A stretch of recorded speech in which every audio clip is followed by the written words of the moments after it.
How you doing?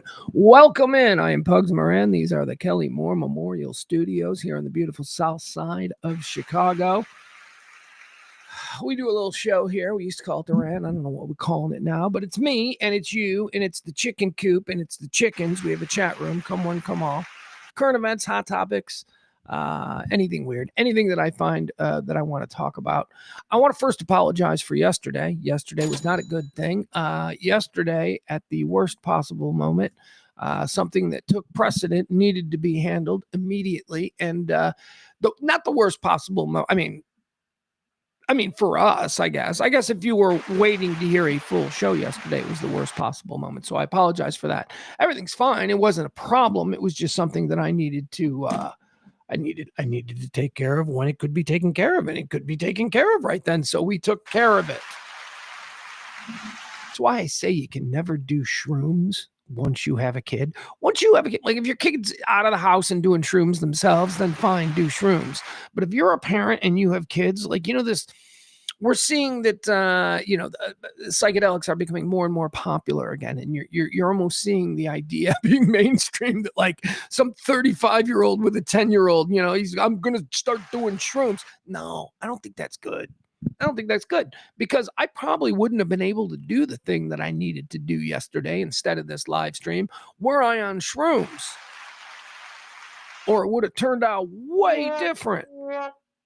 But anyway, I don't know how we got off on that subject, but here we are. Let me say hi to the chat room. We do like to reward a podium system, the podium, just like in F1. We like to, first place, second place, and third place. Let's see. Who is the podium today? First people in. I actually saw who the first people in were. Yep, same people. I was lurking over on YouTube, so I saw. It is Al in first place, Adam in second, and Barney coming in third. Who's fourth? I always like to know who just missed it. It's Byron. It's War Devil. It's Byron. Then we got April. Then we got Al. Then we already had Al. Then we got Taronda. Who else? Let's see. Okay, that's all for right now, it looks like, but more people are coming. You may have noticed I'm wearing a first place hat. That's right. I only wear the White Sox insignia when my team is alone in first place, and Cleveland lost yesterday while we were off, and we picked up a game. So we are now 1.5 games in first place. I didn't get to cover the Rangers series. There's nothing to cover there. Here's what I think happened with the Rangers series, okay? One game, the White Sox embarrassed the Rangers. Then the next game, the Rangers embarrassed the White Sox. And then the third game was just a normal baseball game, and one team had to win. That's what I saw when those two first place teams met face to face. Let's go, huh? Division series, divisional matchup there, right? Maybe, who knows? Just keep us out of the East. Both of it, neither Ranger fans nor White Sox fans want anything to do with the American League East at the moment. Like, nope, keep them over there. Jesus. So, what are we doing today? Well, I can tell you about what we did instead yesterday. So I handled the business that needed to be handled instead of doing the show.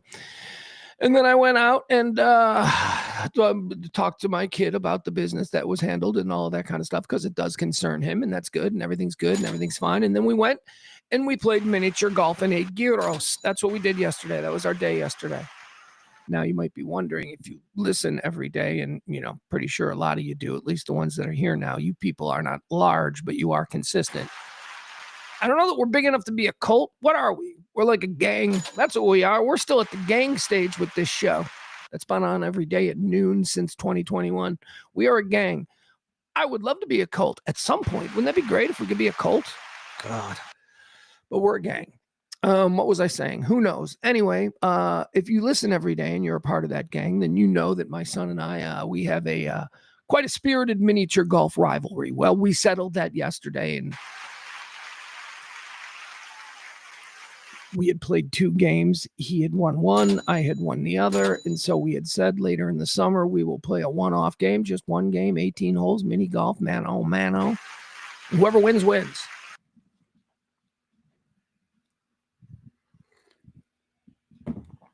Of course I won. There's no dicking around in the championship game. Are you kidding me? That's an old man Caddyshack reference. Did you get it?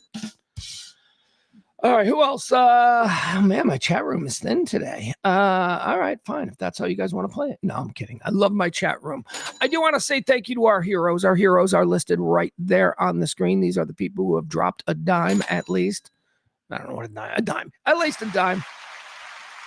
The show runs on your tips, your gratuities. If you like this kind of coverage of current events and hot topics, then you drop a little something. We have no advertisers. We have nothing. Except you and your support. We're like your local PBS station, except not with the 100%. I was going to say 50% less communist rhetoric. That's what this is. Regular guys, regular folks talk current events. We don't know. We're not expert level on anything. I am about failed relationships. When we get into that, I'm an expert on that stuff. So thank you. Thank you to Al. Thank you to Jen. Thank you to Jen H. I've got a bunch of Jens. Thank you to Heidi. Oh, thank you to Auntie April. Thank you to Tracy D. Maddie. Apologies to Maddie. I'm doing a quick show today. I would love it if Maddie would come on my show on Monday, but I haven't even talked to her in the last couple of days. Peter. Thank you, Peter. Barney, of course. Mama B, Mike D, and Leslie C. Those are the OGs of the chicken coop. If you want your name added to the July, we've only got like a month or a week left in July. If you want your name added to the wall of heroes for the month of July before we wipe it clean again, please help out. All right, thank you. You can do that by dropping a little something in either the Cash App or if you're so inclined, the Venmo. More people are inclined to Venmo, which is fine. All right, we got a lot of stuff that we're going to get into today. We're going to talk about some of the stuff that I wanted to get into yesterday. Some of the stuff that I was going to lead with yesterday just simply needed to be updated for today because it's an ongoing story.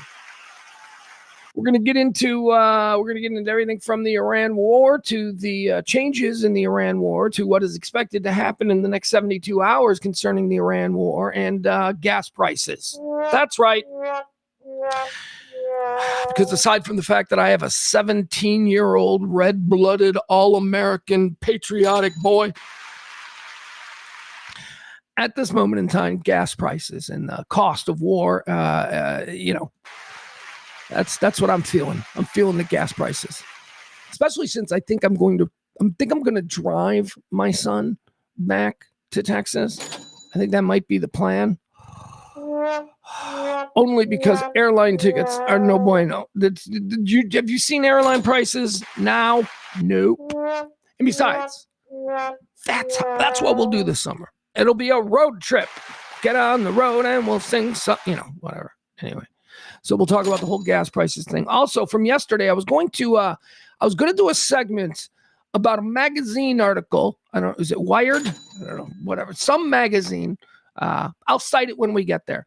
That did this whole big report on something that I've been talking about for months, which is why are we just pretending like a lot of this MAGA alpha shit ain't the gayest shit we've seen since Charles Nelson Riley occupied I guess it would be since Paul Lynn occupied the center square on Hollywood Squares. Why aren't we talking about this? And the recent apprehension of Andrew Tate and his gangster-looking brother, Tristan Tate, has sort of reignited the conversation of, wait, this is all really gay, right? Once we popped up, why did we abide it? Just another thing that's being abided by. So we'll talk about that. It's an interesting article. I've pulled some excerpts from it, and we'll hear from some people who are proud members of the alpha male, has sex with dudes, loves Trump, but totally isn't gay. Totally isn't gay crowd. We're going to check in with them. That'll be our perv alert today. Perv alert. Gay Alpha MAGA. Let's see what else we're going to do. Diddy got into a fight. Oh, first of all, the Diddy judge. Remember this guy, Judge Aram Subramaniam? I covered him. I did a daily update thing. It was Diddy or didn't he? Because I'm clever like that. We covered every day of the Diddy trial because I was obsessed with that case. And Judge Aram Subramanian, he was the judge in charge, and he was cool. I really liked him. Anyway, he's making headlines again today. And coincidentally, not to be outdone, Diddy himself is making headlines. Diddy got into a prison fight, or so his PR company would have us believe. We'll break that down. We'll see if anything about the Diddy fight being reported by TMZ is true. Also, another thing that I've been talking about here, we were going to get into this yesterday. We may as well bring it back today because I do think we should mention it since I do. I told you the other day about my situation, my I'm no Thomas Paine type revelation when I as a part of the Citizen app news gathering thing, which is, you can monetize. As a part of that little side hustle that I'm doing, I came across an ICE operation, and instead of filming it, which is part of what I should have been doing, I put the phone in my pocket and I questioned, what kind of a country do I live in if I am afraid? As somebody who went to journalism school, spent 30 plus years in major market media, talk radio newsrooms, Live 105.3, all of that stuff. I was afraid to cover a story because of what might happen to me for daring to cover a story. Ugh. It's a truly existential crisis for me. I just... that, and we got the lettuce shits. My son has some kind of shits, but I don't know how it could be lettuce shits. We don't serve lettuce on gyros here. That's pretty much all he's been eating. So I've been talking about, the problems with these ICE hires, right? And how they just did a mass hiring of all of these people who rejected. They used the files from rejected police candidates. If somebody got out of, I don't know, the war or something, and wanted to become a little cop in their hometown, they had to pass tests. And the county keeps these tests and all that shit. And when they don't pass the mentals, they don't get to be cops. They get referred to the fire department. That's true. They get referred to the fire department, not the post office. They were doing that for a while in the 70s, and I think we know what happened. Going postal became a national phrase. So anyway, the ICE hires. I want to get into a little story here that tells us about the ICE hires and some of the incredible things that many recent ICE hires, guys that have federal badges and guns, have done. And now they've got federal badges and guns. All right, so we'll get into that as well. What else? What else do we got? Hold on. I got a lot of notes because yesterday, I was loaded for bear yesterday. We'll do the regular stuff. We'll get into the, I told you we got a perv alert. It's going to be the Gay Alpha MAGA thing. Gay Alpha MAGA thing.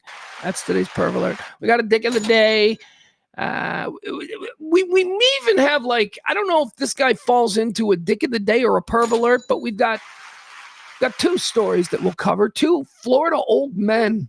That could be its own category.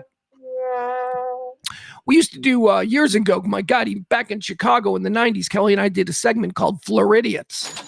Because very early on, I know you're like, oh, Bugs, everybody does a Florida segment. We were doing it in 97. Would you stop? All right.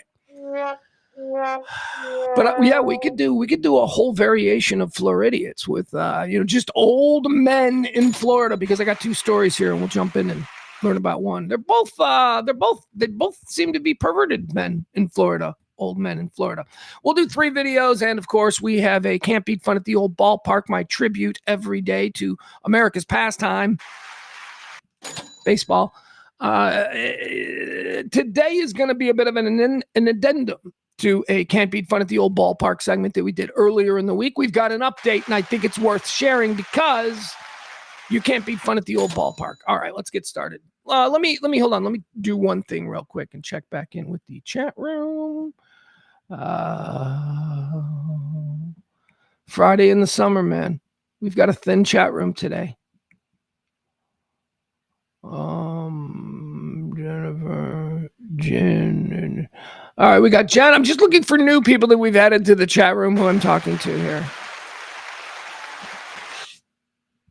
Please do a show meetup while in town. Oh, I see what you're saying. Oh, yeah.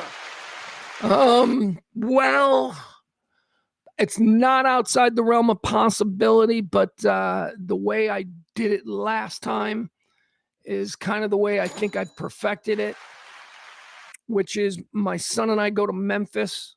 We run around Memphis for a day. We go from Chicago to Memphis. We run around Memphis for a day. Then we drive. We wake up in the morning. We drive from Memphis all the way to Plano. And then I just drop them off and turn around. And I come all the way back to Texarkana.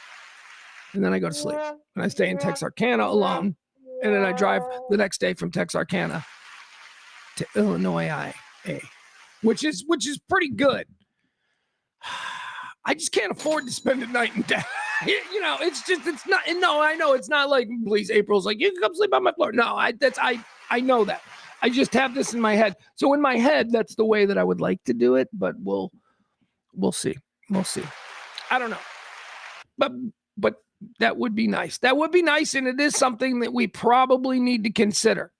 Al with big breaking sports news. Al, let's see here.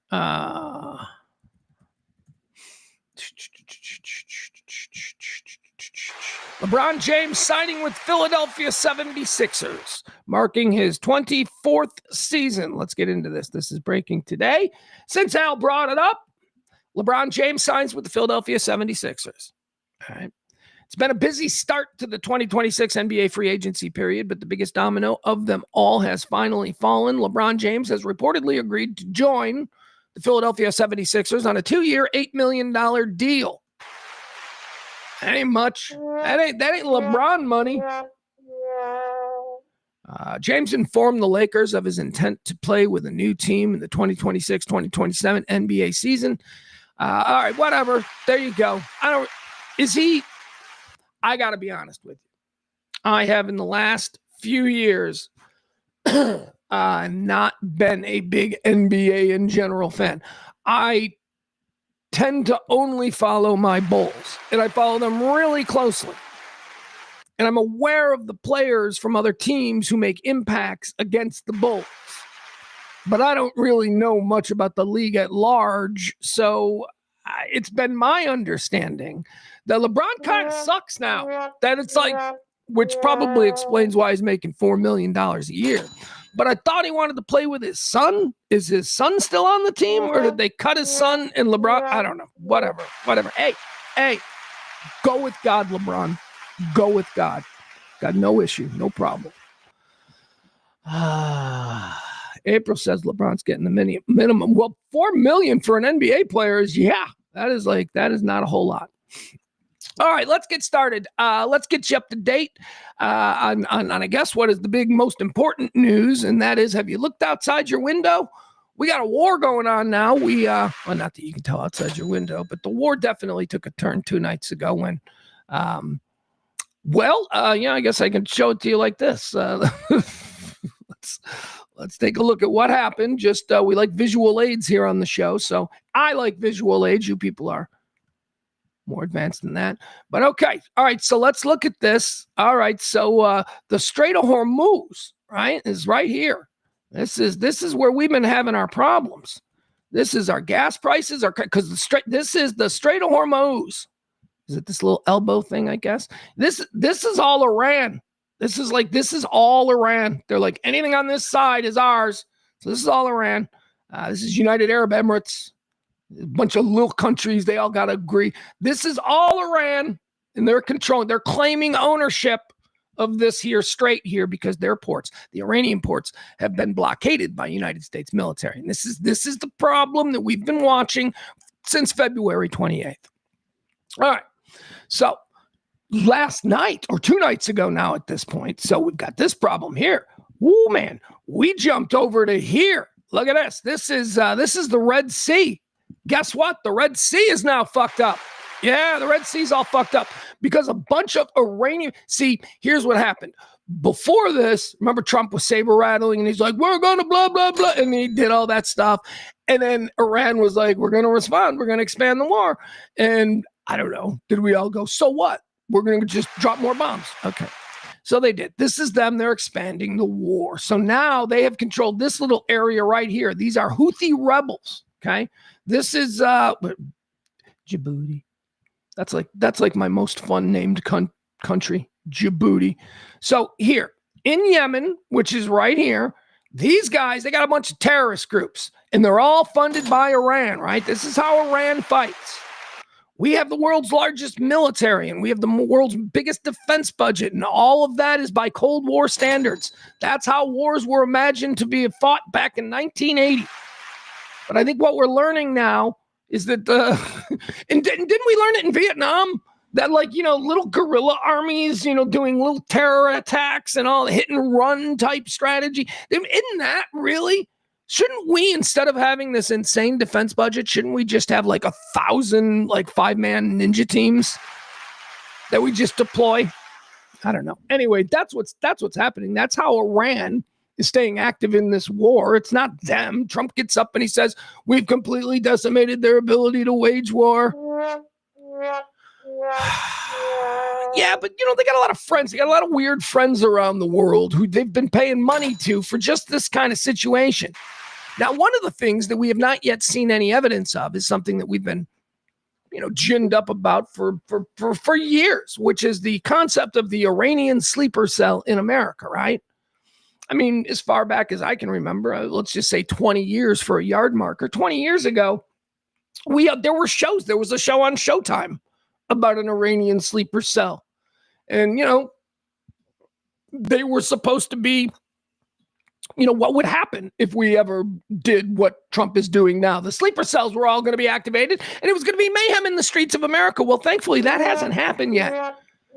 And I don't know if that's necessarily a thing. Maybe our CIA, FBI, whatever it is, Homeland Security, maybe they're pretty good at their job. And over the years, every time we hear these stories on local news about another terror cell was broken up, and we roll our eyes because they didn't do anything, maybe they were doing something. Or maybe we were just lied to. Maybe somebody decided that we were easier to control if we were afraid and thought that new Persian couple who moved into the apartment upstairs were actually one of these Iranian sleeper cells. Yeah, keep the peasants divided and angry. There's never any Iranian sleeper cells. What there are a bunch of crazy fanatics who live in desert holes, who are willing to believe all kinds of nonsense, and those are the ones that are radicalized. And thankfully, we don't really abide by that by large measure here in this country. So we don't have communities of crazy goat fuckers out there, making bombs and going, la, la, la, la. We don't have that. We think we do. Fox News tells us we do. Newsmax tells us we do, but we don't. As somebody who lives in a community that is largely populated, at least recently, by people from the Middle East, they're running around in freaking Northern Illinois University sweatshirts.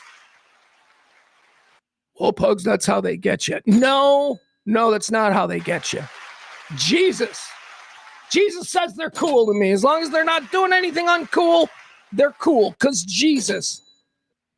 Anyway, these crazy ones, the ones we really need to be worried about, they're the ones that are now doing this shit. And now, not only is over here the Strait of Hormuz, which we all know way too much about the Strait of Hormuz now.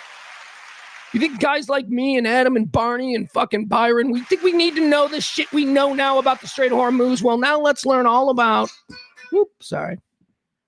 the Red Sea, because this is now another choke point. And apparently that's what we're talking about here. These two choke points now. It was this when everything was awful, and now it's this, but also this. So, all right. That's what happened. Bunch of Iranian-backed Houthi rebels in Yemen decided that now they're going to make the Red Sea, and especially this choke point, off limits to all. Are you ready for this? Here, because, the Europeans who are not being seen as aggressors by Iran have put out this maritime warning, okay? It's a medium warning. For the majority of traffic, international global oil traffic traveling through the Red Sea today is a medium warning for most of them. However, and this is the European people, these are the Europe who governs this, these warnings or whatever puts this out. They're saying it is a high and extremely dangerous and a no-go zone. This is the warning. Remember, it's a medium warning for everybody else, but for Saudi Arabian, American, and what's the other one? Saudi Arabian and Israeli. That's right. any of those kinds of ships, well, they're going to get blown up. So that's where we are here. That's our gas. No gas coming through here. No gas coming through here.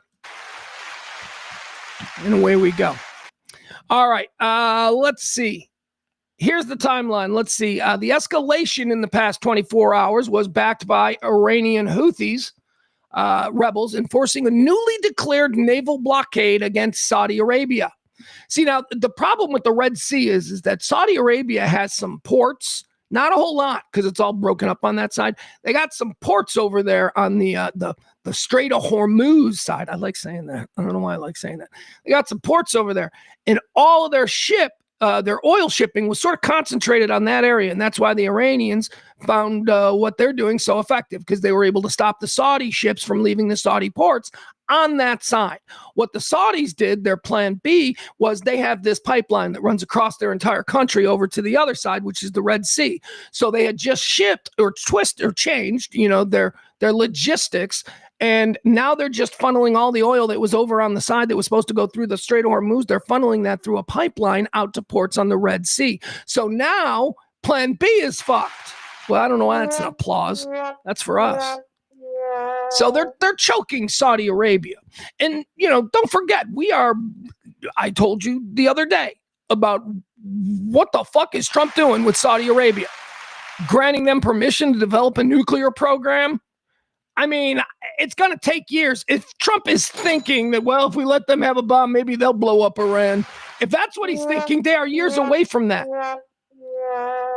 But you can see Saudi Arabia is being fucked with.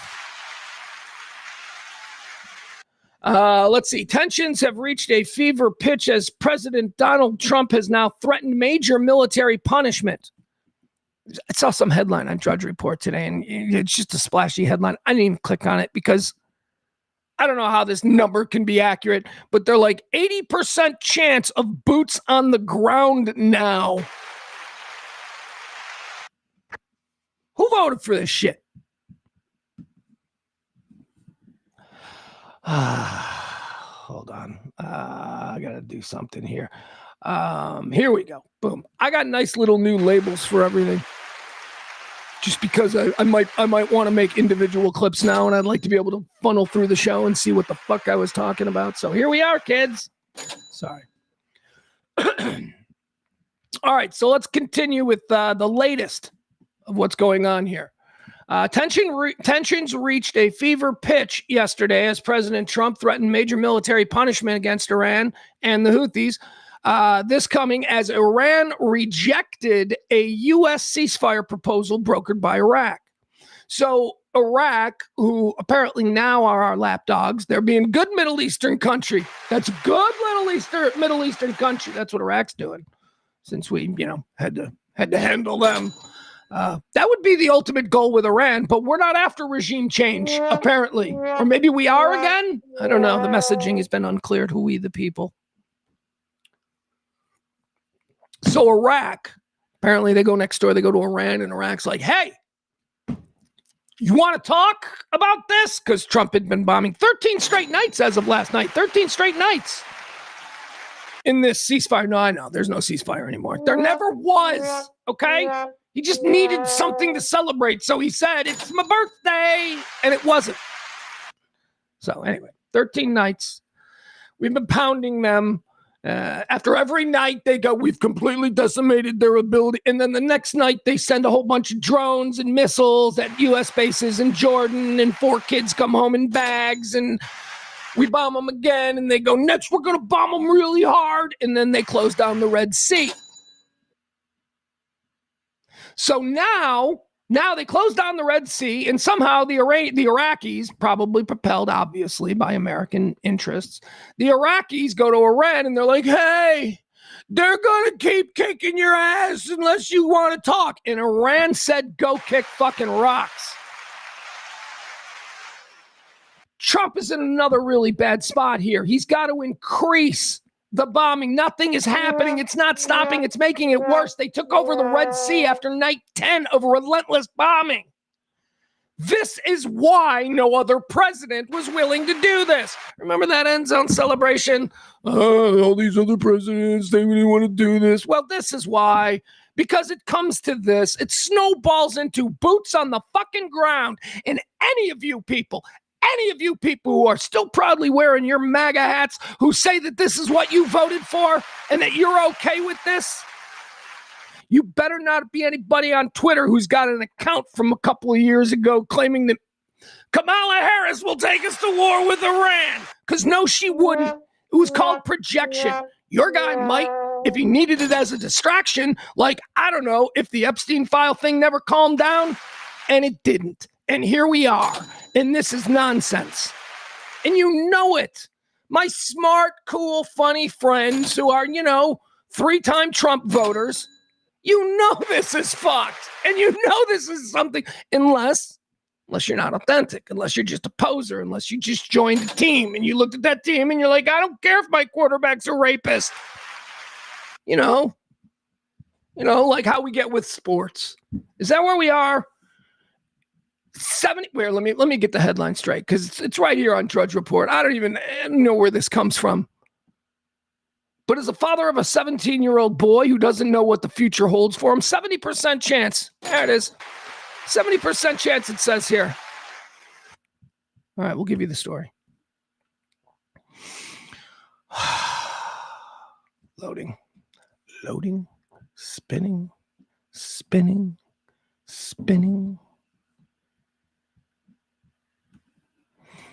All right.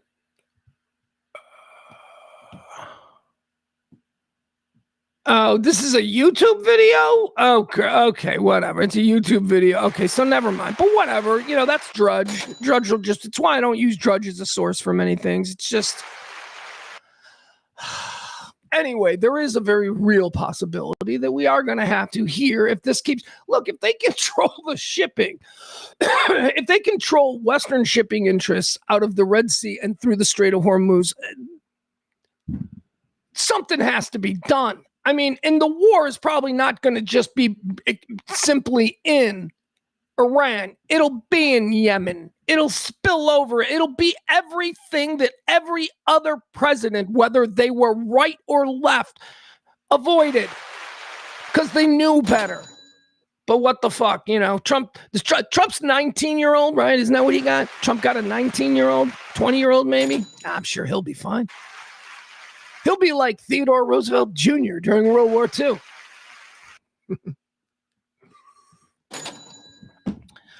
Anyway, all right, so let's see here. Tensions reached a fever pitch as President Trump threatened major military punishment against Iran and the Houthis, while Iran rejected a U.S. ceasefire proposal brokered by Iraq. In response to the ongoing U.S. bombardment, Iran launched a regional missile and drone salvo targeting U.S. military installations in neighboring Gulf nations. All right. Look, I look at that and I go, good, maybe that'll make those neighboring Gulf nations want to handle this. But apparently there's been deals made where they don't really have to handle this, and that's why there's U.S. bases there. Because we've always been the ones who go, well, we'll handle it should something happen. Well, something is happening. The only way I see out of this is if the locals handle it. Houthis attacked Saudi tankers. This was Thursday morning. The Iran-aligned Houthi movement launched ballistic missile and cruise missiles and drones at Saudi oil tankers. 13 nights of airstrikes. After that, after the 12th night, okay, so this was after that. This was yesterday. President Donald Trump issued an unprecedented warning. Stating that the U.S. will hold Tehran directly responsible for Houthi actions. Oh, we weren't doing that before? Because we've always known it was the Houthi, Iranian-backed Houthis. We weren't going to hold them. Okay, thank you for the update. They're going to hold Tehran directly responsible for the Houthi action. He vows major military punishment and tells media outlets he is considering relaunching major combat operations, stating that Iran hasn't received enough pain yet.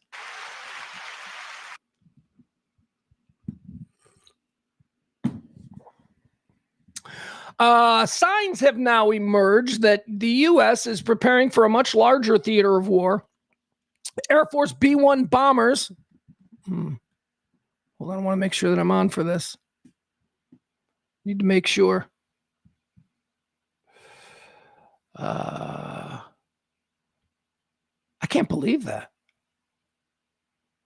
So I did something today. I did something a little bit different, and I'm monitoring whether or not I lose the sound. You know how occasionally in the early portion of the show, Restream will knock me off? Well, I did something a little different.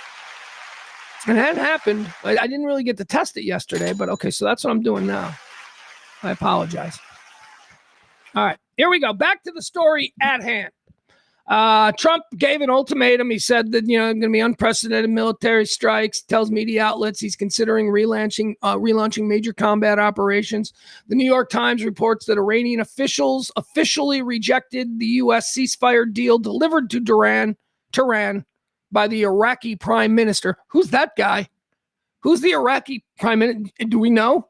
Well, I'm sure we do. Somebody does, just nobody around here. Feels like something Barney would know. Just feels like something he would know.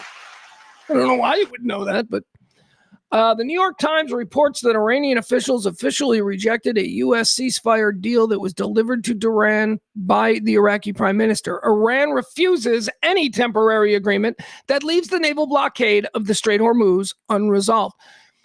Doesn't sound like we have them on the ropes. It doesn't sound like after 13 nights of relentless bombing that they are doing what our officials are saying they're doing, which is, they're completely at their end.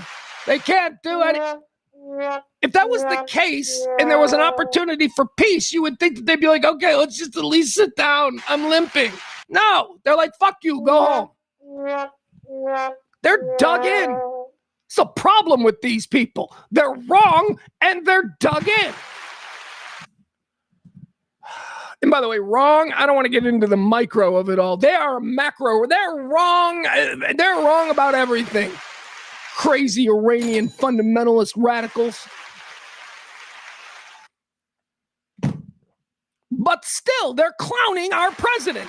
The president of the United States is being clowned every day by these fucking people, these miscreants who have been taunting us since 1979.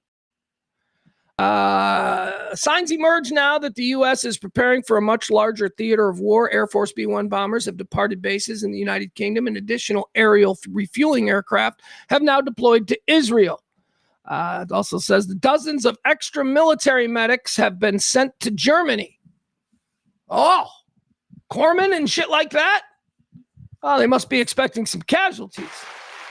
Or, see, look, am I just being cynical? Because I have to take a breath and I have to say, am I being cynical? Or is this, do you have to do, why do we have to do it? That's the problem. Now I'm back to being cynical. Do you have to give all of the, do you have to imply that this is what happens next in order to be taken seriously on the world stage? I think maybe when you're dealing with somebody who negotiates in a suit, but we're talking about people who show up wearing bedding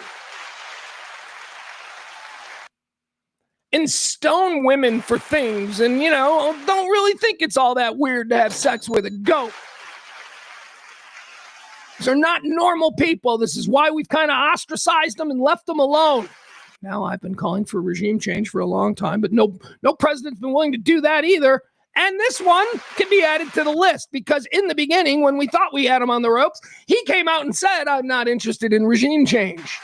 We've killed the Ayatollah, and his son, his super radical son, is probably going to be completely different. So we don't need to do regime change. That's what we were told.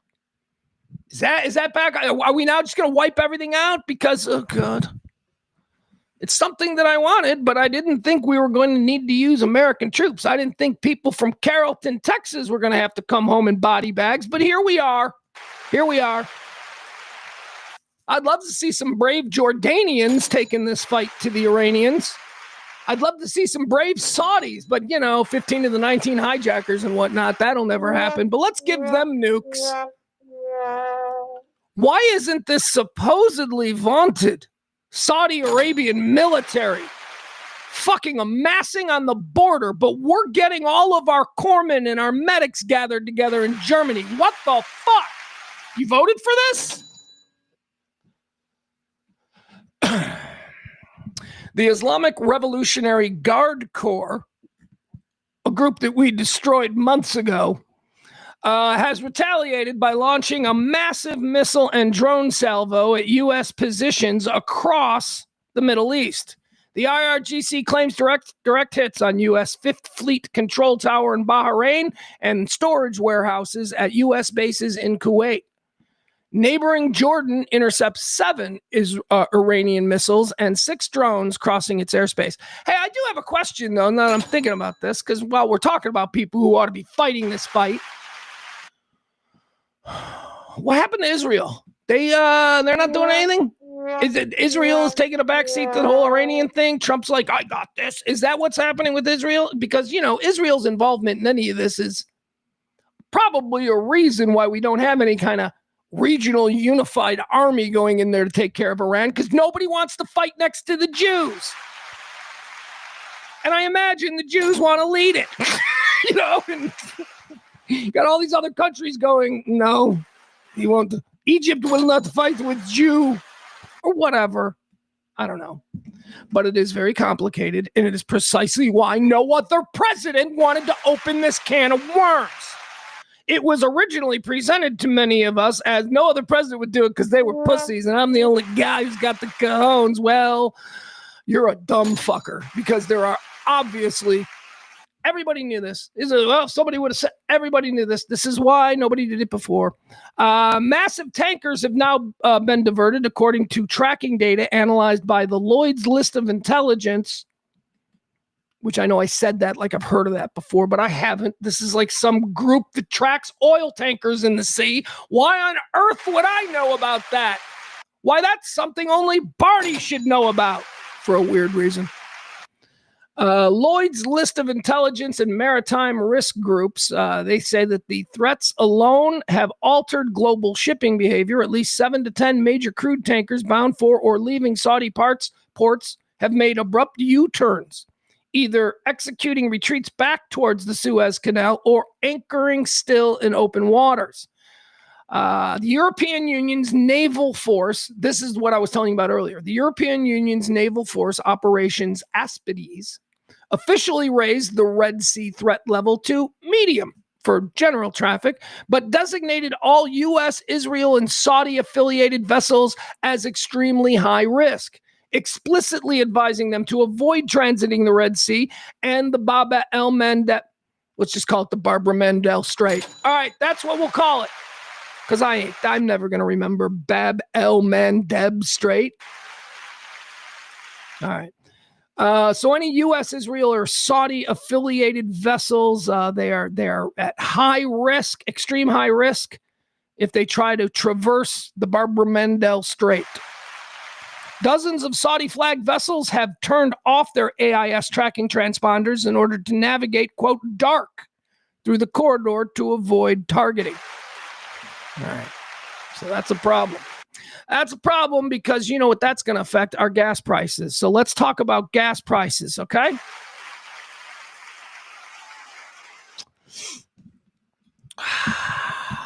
Look, man, I bought ground beef at the grocery store, and okay, you've normalized the price of ground beef. You've normalized the idea in my head that ground beef is now like $3 more expensive than it was this time last year. Okay, are you happy? Are you happy? I accept that. I ain't giving up my tacos. I tried pork. Why is pork so much less expensive? Is it because pigs are smaller? I think that might be it. I think it's because pigs are smaller. And I like pork. I like pork a lot, but my kid don't like pork, and my kid won't eat pork. I don't. It's a Muslim. He don't like pork, not because it's dirty swine, just because it's not beef. He likes beef. He likes beef. So I've been buying a lot of pork, but I broke that habit and I went and bought ground beef because ground beef. You gotta have ground beef, and not that turkey ground beef either. I'm sorry, but the fat content, it makes all the difference in the world. So the price of ground beef has been normalized to me. I refuse to normalize the price of gasoline. I refuse. I can go without ground beef, okay? I can't go without gas. Jesus, I remember when I first came back here, when I moved back to Chicago, gas was expensive here.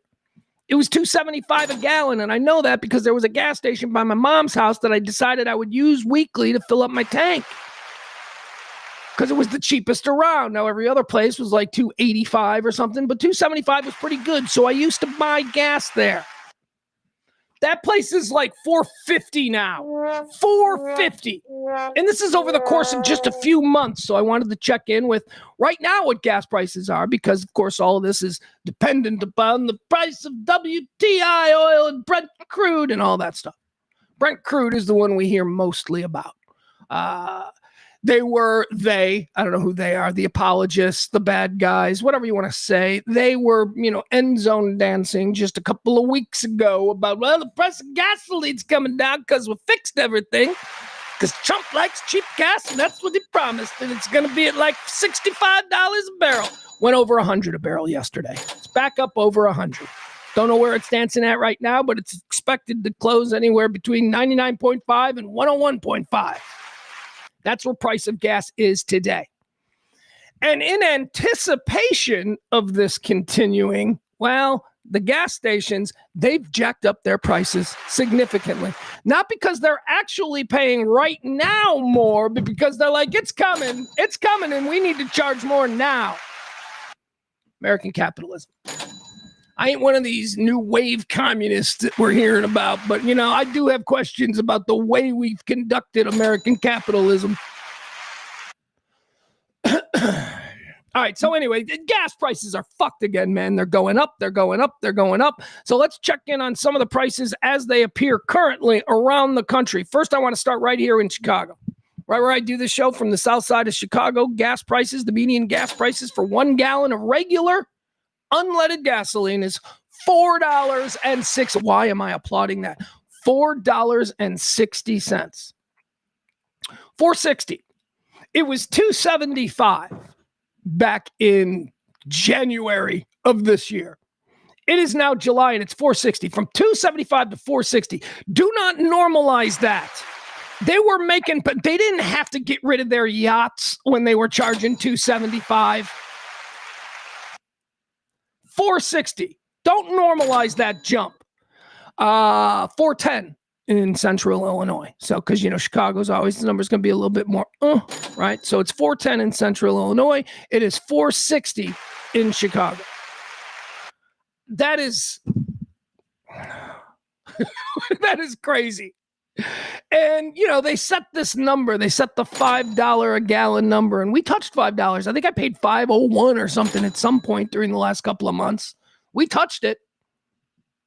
They set this magic number of $5 a gallon, and, because it prepares us. It prepares us. Like, well, I guess they say it's coming. Boy, does that make me mad when I first hear about it. But I keep hearing about it, and now I don't get so mad. And I'm just going to pay $5 a gallon. Yay, we're peasants. Don't normalize any of this shit. All right, let's talk about Dallas. Dallas, you guys doing a lot better. You're about $1 less. The median price for a gallon of gasoline regular in Dallas, Texas is currently $3.75 a gallon. Get down there and fill up my gas. Of course, I'll have to use central Illinois pricing to get there. All right, so Chicago, $4.60 a gallon. Central Illinois, $4.10 a gallon. Dallas, $3.75 a gallon. Rural Texas, $3.55 a gallon. Okay, 20-cent difference between rural Texas and Dallas, and about a 50-cent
Yeah, I got you.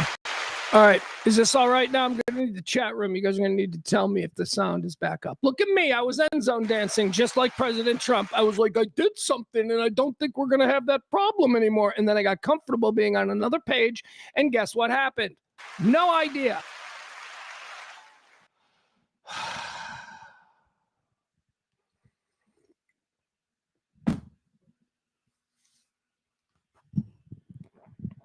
All right, how is the sound? Let me know if the sound is back up and sounding normal. Adam says, I worked at a gas station. They have, sorry.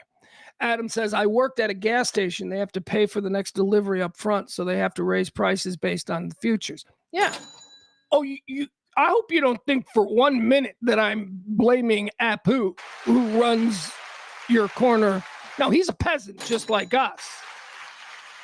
Doesn't surprise me to learn that the oil companies make the peasants pay up front for the next. That's how it gets passed on to us. That's the trick. It's not the big oil companies we're angry at. We're angry at the damn raghead who's now suddenly charging. That's part of the game, Adam. All right, Al. Thank you. The sound is back. Thank you, Adam, too. Thank you for bringing me back to where I was. Okay, so he says, last thing he heard is I mentioned the difference in rural Texas and Dallas, Texas price. Let's get back to the gas prices, right? All right, so as I said, in Chicago, it's $4.60 a gallon. Regular, unleaded, average price. Central Illinois, $4.10, 50 cents difference.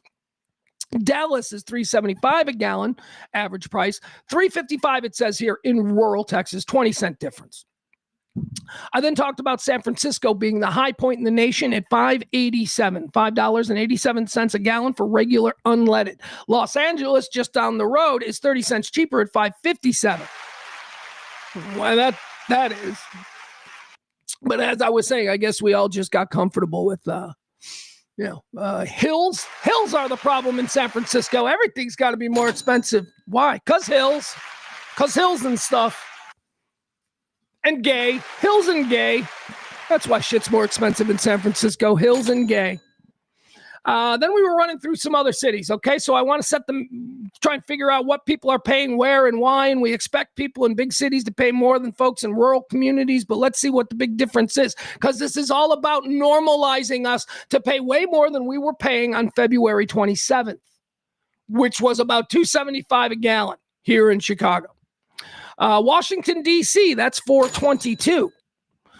Los Angeles, I said $5.57. New York, $4.22. Atlanta, $3.38.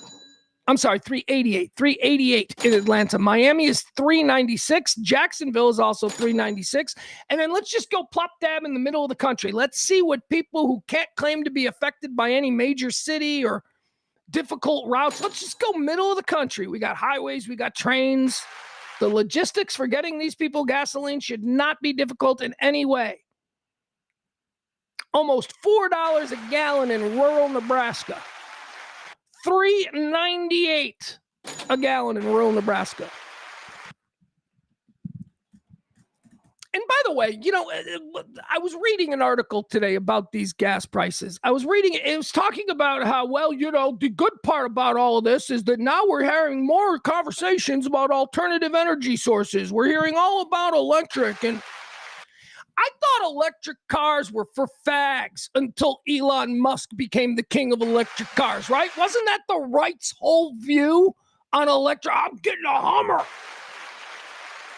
I mean, whatever. Like I say, man, even a blind squirrel gets a nut. If, this is what's going to get people to finally acknowledge that maybe we should at least be curiously looking around for alternative energy sources instead of just being, gas and oil.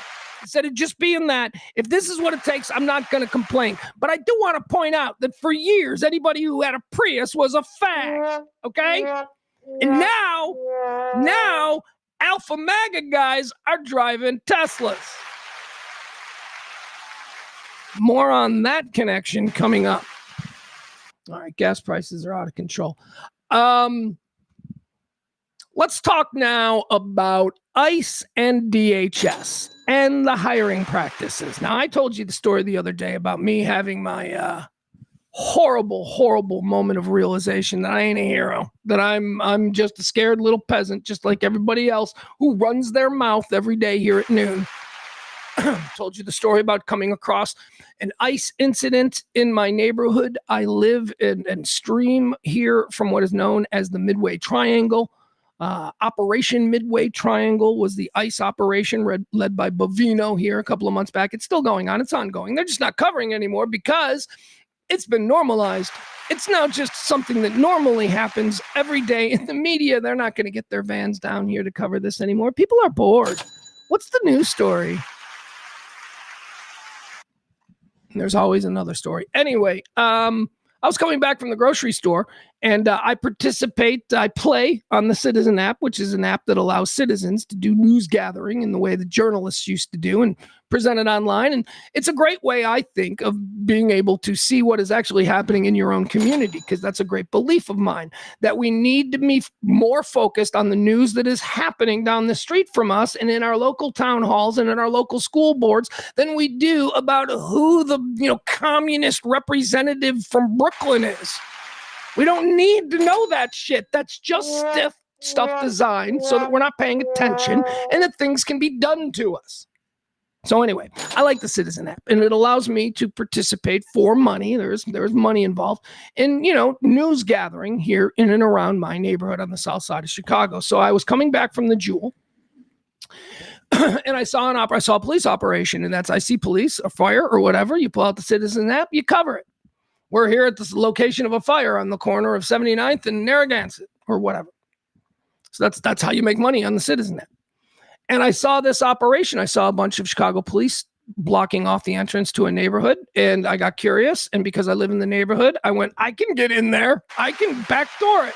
So I backdoored it. I parked. I walked, and I stumbled across what appeared to be, not appeared, it was confirmed. It was an ICE DHS operation. And even though I was there feeling like I can make some money off this with the Citizen app, I put the phone in my pocket and went back in my car and went home because I was afraid of being the guy who uploaded video of an ICE thing. Why was I afraid of being the guy who uploaded a video? Because I'm not entirely sure what this country is at the moment. I don't know. I was running to the grocery store to get dinner for my child who was waiting at home for me. I didn't need to be hung up by federal authorities who put me in the back of a police car for 4 hours and then take me downtown for another 5 and then cut me loose after 9 hours just to teach me a lesson. I didn't need to be a part of that, and I don't know that that's not something that happens these days. I mean, I do know that happens these days. They hang people up all the time with no charges, but you're allowed to detain somebody, especially if you've been empowered with a federal badge. So I didn't want to be involved in that. And I put my phone in my pocket and I got in my car and I went home and I fed my kid and we watched Sopranos. And I didn't feel good about it. I felt I shouldn't be afraid in my own country. I'm not a rabble rouser. I went to journalism school. I've been doing this. This is just how we can get paid to do it now. And I put the phone in my pocket because I was afraid of what the fuck was going on these days. All right. And why do I feel that way? Because I have real questions about the people who we have recently empowered to, maintain order and deport our worst illegals in our own communities. I have real questions about these people. We've been talking about it now for months. The hiring practices of ICE and DHS, especially under, and it was launched by Kristi Noem, are incredibly suspect. We've been talking about these stories have been trickling out for months and months about just these people and their horrible pasts and how they shouldn't be allowed to be federal badge holders, let alone people that you would trust to do media sales because, well, their credit is garbage. Here, let me tell you this. Here's the story. Let me find it. I'm trying to find this story.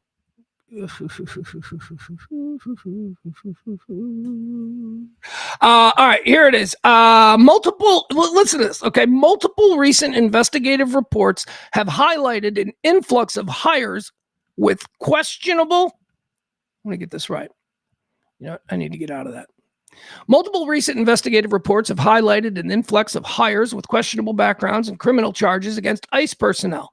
An AP report detailed 30 cases involving recent ICE and CPB hires, that's Customs and Border Patrol hires, with many involving spousal abuse, sex offenses, and crimes against children. Additionally, a Wall Street Journal investigation reported that over 20 recent hires and contractors have faced federal charges since 2020 for offenses such as abuse of detainees, corruption, as well as CSM. CSM is child sex material, and stalking charges. These are 30 in one report, 20 in another. These are not the same people. 50 overall between the AP and the Wall Street Journal, who have recently done investigative reports on the hiring practices of ICE. They had to get a whole bunch of people right away, so they cast a wide net, and they went to police departments, and they asked them, who's applied for a job that you rejected because you think they're fucking nuts? And those are the people who were hired for ICE. And those are the people who are running around our communities with badges and guns. And those are the people who made me question whether or not I'm a good American. I'm certainly not a brave one. I'm a cowardly one. All because I just wanted to come home and watch The Sopranos with my kid and eat some Jewel fried chicken. All right. Here, I wanted to do this.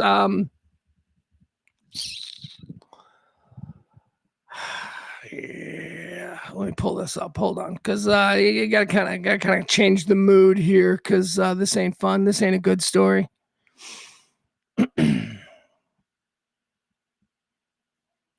Hold on.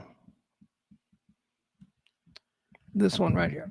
All right. So if you live in North Texas, you've probably seen this story. This is a really sad story. Isabel Gonzalez, 19-year-old girl, Hebron High School student. She's one of the 4 who were killed. Aaron, you deserve to see her. I think we should take a look at her. She's one of the 4 who came back in bags to Dover. Before we do that, before we read the story about Isabella Gonzalez and we get to know her, Trump did go to the dignified reception, as they call it, right? That's what the Dover return homecoming is, a dignified. This is not dignified. This is what President Trump had to say, and I wanted to play this yesterday, and it very well could have been our Dick of the Day thing, but, I promised I wouldn't use Trump for Dick of the Day, because let's be honest, that could be an everyday thing with this guy. Before we get into talking about Isabella Gonzalez from Hebron High School there in Carrollton, let's listen to what President Trump had to say about her and those who gave their lives over the weekend. Our heroes, and they are indeed great heroes, actually. They said, and all of them said very strongly, we cannot let Iran have a nuclear weapon. They won't. Okay. I just can't even let that go by. I can't. Is he trying to suggest that he knew these 4 soldiers? Is that what he's trying to say here? He is putting words in the mouths of soldiers, and he's doing it shamelessly without any regard. He doesn't know these 4. And he's saying that they all very vocally supported my policies here. And I don't know if that's true or not, but what I do know is that a decent human being wouldn't say that in this moment, and this is fucking not a decent human being. Let's listen one more time. Shocking. Heroes, actually. They said, and all of them said very strongly, we cannot let Iran have a nuclear weapon. They won't have a nuclear weapon. So we're going to honor them, and one of the hardest things to do. For me, it's one of the hardest things to do as a president, but has to be done. Our heroes, and they are indeed great heroes, actually. They said, and all of them said very strongly, we cannot let Iran have a nuclear weapon. They won't have a nuclear weapon. So we're going to honor them, and one of the hardest things to do. For me, it's one of the hardest things to do as a president, but has to be done. All right, there he is.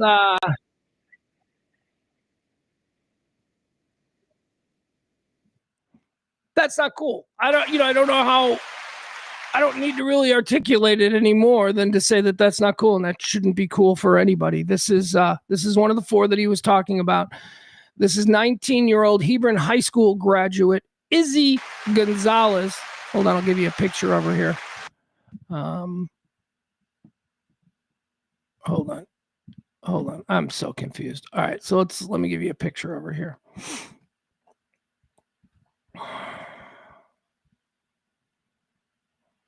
Okay. All right, there she is. Just a kid from Carrollton, just a kid from North Texas. All right, let's learn about her. She is U.S. Army Private Isabella Gonzalez. As I told you, she is from Carrollton, Texas, and she went to Hebron High School. The Wall of Honor, it says here, is just inside the entrance to American Legion Post 597 in the Dallas suburbs historic downtown Carrollton. It's beautiful. An alcove covered with pictures of dozens of local service members killed in recent overseas conflicts. Now they have another. U.S. Army Private Isabella Gonzalez, 19 years old, killed in an Iranian strike on Muwafaq Salti Air Base in Jordan on July 17th. Well, it sounds like the Iranians are attacking Jordan. You would think the Jordanese army would want to get involved in that shit. But again, it's probably has something to do with a deal where we were like, we'll put our bases here and you won't have to do nothing. Well, now apparently we got to do something. That's where we stand. All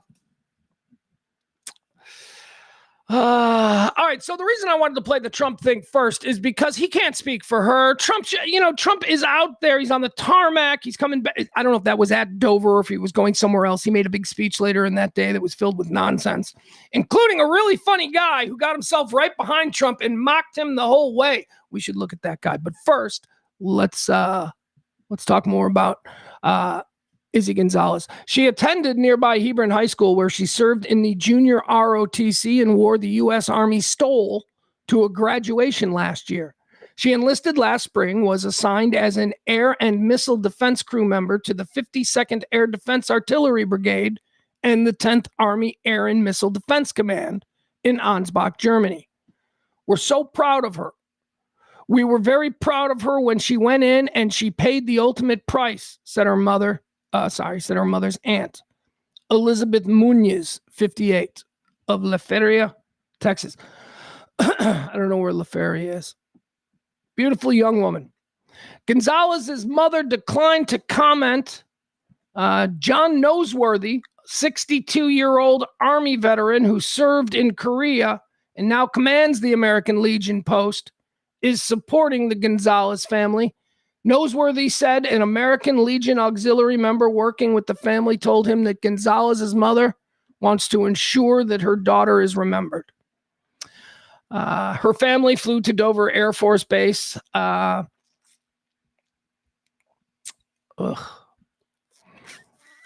says here, Carrollton lies mostly in Denton County. We don't need this. This is not for us. We know where Carrollton is.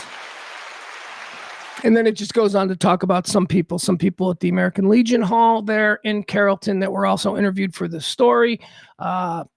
Seems like the popular tone is that this is not a popular war. Says here, Iran is a major mistake. I personally think he's gotten us into another Vietnam, said Ray, an 83-year-old Texas Army veteran. Yeah, all that liberal Ray. 83-year-old lifelong Carrollton, Texas resident military veteran from Korea, Ray. That Kamala Harris trans-abiding. Thank you, Ray. Thank you, Ray, for being normal. Ray's an Army veteran. He served in Vietnam. A self-described independent conservative raised in a military family, Ray said that he voted for Trump in all 3 presidential elections, but has since soured on him.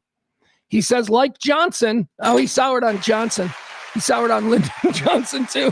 Like Johnson, he keeps talking about a ceasefire and then blowing his cool, Ray said. Every time we stick our nose into something, our people are going to get hurt. Going into it, you have to think, is it worth it? All right, there's Ray. And again, let's, hold on. Sorry. I want to make sure do we still have her picture? Yeah. All right. I thought something was there. Let's make sure that we remember Private First Class I don't even know if that's how you say it. Is that private first class? That's from movies. I don't know. You know, U.S. Army Private Isabella Gonzalez. That's who it is. Carrollton. Carrollton has a hero. Anyway, I wanted to show her because look at that. That's what's dead. Because the Epstein files. Because how appropriate that a pretty young girl has to pay the price for a bunch of crazy old white men. That's what's happening. And we move on. All right. Let's see. What else do we have? We did. Here, I mentioned this. This is pretty fun. This was at Trump's speech later that day. Trump did a speech somewhere in, I don't know, Alabamistan or I don't know, somewhere like that. It was Florida or Georgia. I don't know. It was somewhere where Trump is still doing speeches where people are enthusiastically showing up. Anyway, they must be getting a little bit lax on their placement of, staged performers because typically when you see a Trump event, the guy behind, all the people behind him are placed there for a reason because they're a particular brand of lunatic. The Blacks for Trump guy who has no friends, he's there. The Asian guy, they look for the guy who's obviously a fag. They put that in there. They decorate the back just so it looks like Trump's got a lot of. Anyway, somebody's sleeping. Because this dude right here, check him out. Apparently, they were mocking Trump the whole time. This looks like Jared from Silicon Valley. I don't know if you guys are familiar with Silicon Valley. He was also in The Office. Who did he play in The Office? Did he play Jared in The Office? And I'm forgetting who he played in Silicon Valley? I don't know. Let's watch this. Money is being invested in the United States right now that at any time in the history of our country, and Americans are working today. Are these three guys together? Are they together? Because this guy was kind of screwing around too. And it's very, very serious of a fuck up for the Trump organization because these are the three best seats behind him. These are the three people you have to be absolutely certain are going to be home run on brand dudes for MAGA. And they went and got Jared from Silicon Valley, who's just relentlessly mocking him here. Let's watch. Money is being invested in the United States right now that at any time in the history of our country, and Americans are working today more so than ever before. We have more jobs today than we've ever had. Seriously, is he that actor guy? There's like an actor guy that looks like him. Anyway, there you have it. Trump gets mocked.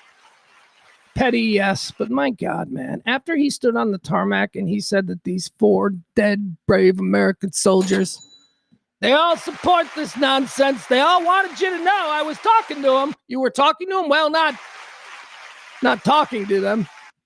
He does that, and it's shameless, and it's gross, and he has obvious no line. This was after receiving 4 dead American soldiers who are dead for, I don't know, reasons we're all questioning. All right, let's keep going here. Let's see. What is the next thing that we're going to do here? This was kind of a big story for Journalism 101. Here, do we have this? Let me see. Excuse me. Here we go. This story today, I was very happy to read the headline that a judge has taken another one of these absurd obvious First Amendment violations being perpetrated by the Trump Justice Department on journalists and investigators. And it's all because of the leaks. That's what this is about.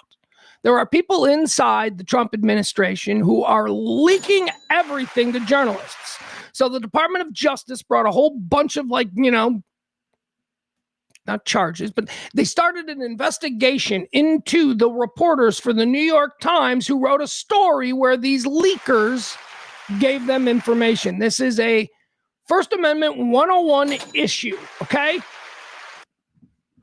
So they had this Department of Justice investigation into the New York Times reporters, and a judge yesterday said, go kick rocks with that. This is the dumbest fucking thing. You people. And look, that's the headline. That's what I reacted to. I'm like, oh, this is cool. Let me read more. And then I read more, and it turns out that the judge is Diddy's judge. Judge Aram Subramanian, a guy who I became intimately involved in. I listened to everything. I watched all the coverage, and I did a nightly podcast about the Diddy trial. I'm an Aram Subramanian fan. This guy's awesome. He's like, he did not put up with any shit, man. None at all. And then he turns around and he wallops Diddy with an insane sentence. He like really threw the hammer at Diddy. Diddy did not deserve the sentence that Aram Subramanian gave him, but here we are. Anyway, this is the guy who oversaw the Department of Justice's request for subpoenas of a bunch of New York Times reporters. This judge, Aram Subramanian, the Diddy judge, he crushed it again. Basically laughed him out of the court. Here's essentially what happened here. Oh, and by the way, don't go anywhere because we've got a Diddy adjacent story from today. We'll have to decide if we believe or not. It says here that the government has now withdrawn the subpoenas of 3 reporters for the New York Times after admitting many legal errors. This comes to us from the Associated Press. It says, criticized by a federal judge for sloppy legal work. Do you remember when they appointed some hot chick? She looked great in a dress. She didn't complain when Trump would toss a pencil on the carpet and go, you better get that, honey. So she became like the assistant attorney general of, important stuff. And then she had to step down like 2 weeks later because a bunch of judges went, she's not even a lawyer. She doesn't. Remember, she wasn't qualified. Okay. Judge Jeanine Pirro is like in charge of something. Terrible. Every single one of Trump's legal experts are either a really hot chick that he likes to be around or some eccentric old weird guy. Those are all of Trump. That's Trump's legal team. So anyway, the Department of Justice is now representative of that. Okay, so it's just a whole bunch of idiots. The judge laughed him out. Anyway, okay, so the withdrawals in the U.S. District Court followed a remarkable back and forth between a visibly irritated Judge Aram Subramanian and government lawyers. They comment that this all comes at a time when the Trump administration is vigorously going after news organizations whose reporting and coverage it doesn't like, and also trying to crack down on leaks inside the government. That's a very real thing, and they have a right to do that. They have a right to try and figure out who the leakers are within their organization. What they do not have the right to do is go after independent journalists. One of the things that they had sought in these subpoenas was access to not only the phones of the journalists, but phones of journalists' close associates. In one case, a mother of one of these journalists who runs a highly successful New York City law firm. And the Department of Justice was just going farming. They just wanted to see they wanted to get access to the phones of these people who they thought might have a text message or two between them and the leaker, I guess. But they didn't just want that. They wanted all the stuff in these journalists' phones. I mean, it is just, and the judge laughed them out, okay? The withdrawals in U.S. District Court followed a remarkable back and forth between a visibly irritated Judge Aram Subramanian and the government's lawyers. They come at a time when the Trump administration is vigorously going after news organizations whose reporting and coverage it doesn't like. The government's turnabout in the face of vigorous legal opposition and a stern reprimand from a judge marked the latest instance of the Justice Department making aggressive moves to compel journalists to identify their sources before a grand jury, only to retreat later. The administration recently withdrew 3 similar subpoenas against journalists that sought to compel testimony from them for the Washington Post and the Wall Street Journal.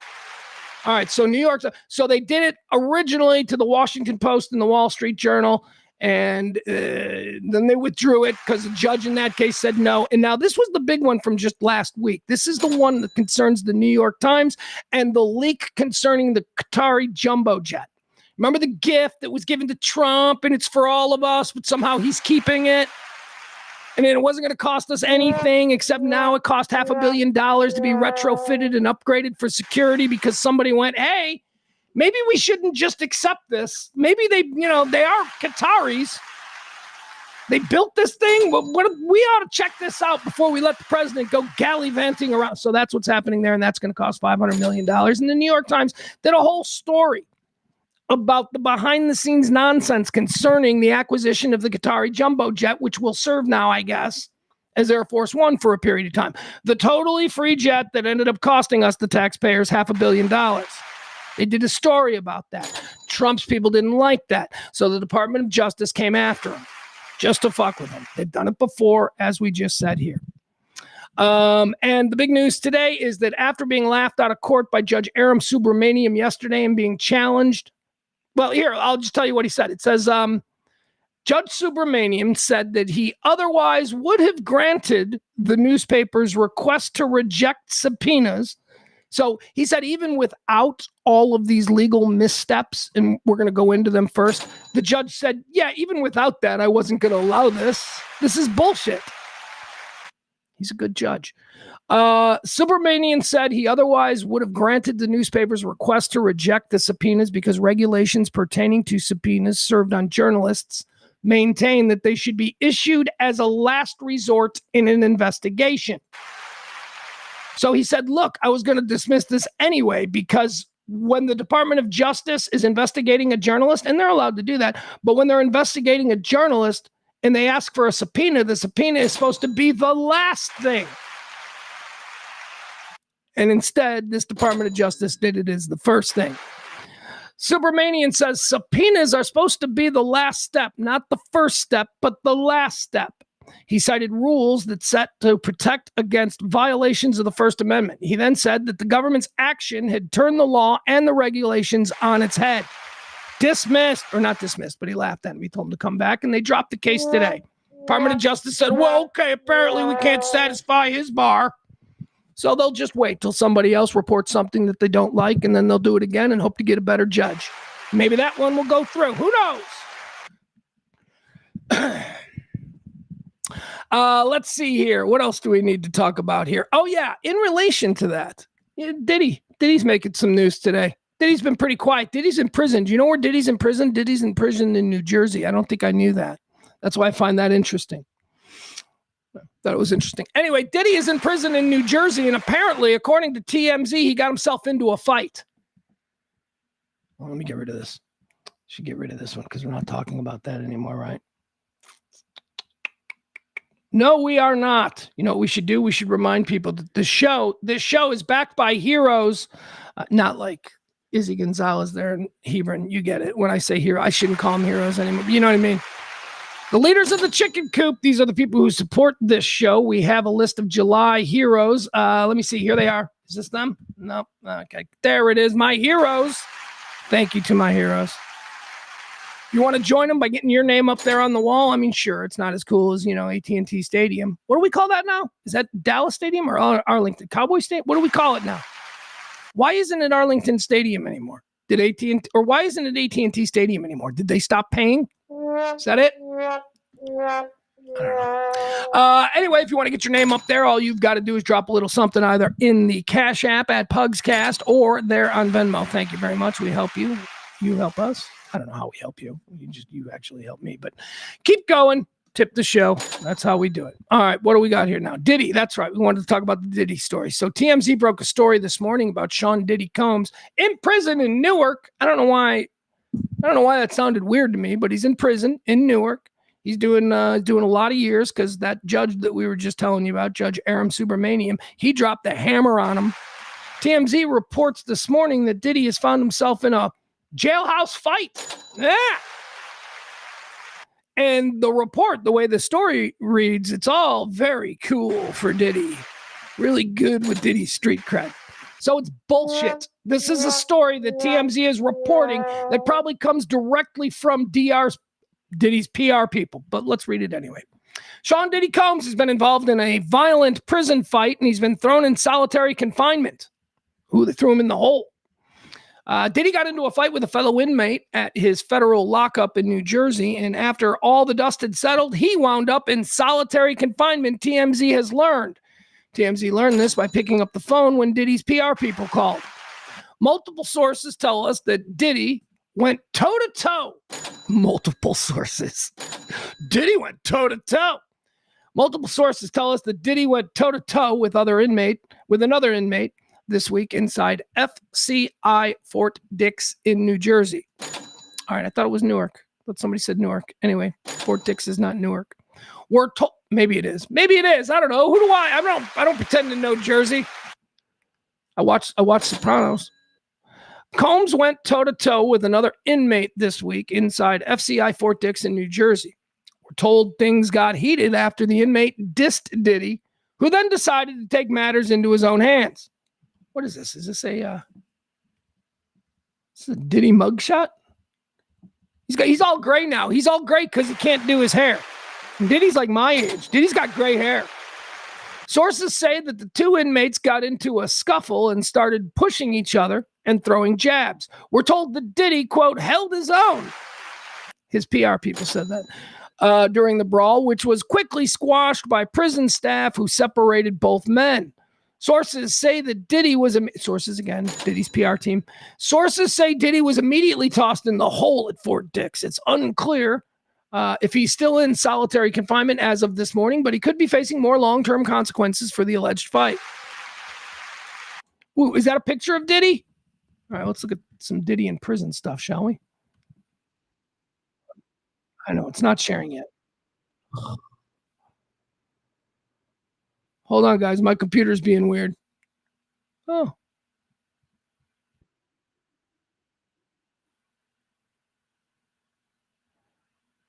Oh. All right, here's some Diddy in prison pictures. All right, I don't know what's going on with TMZ right now. Oh, commercial. They're giving us a commercial. Puts you behind the wheel for an adrenaline-filled time. It's a Diddy in prison.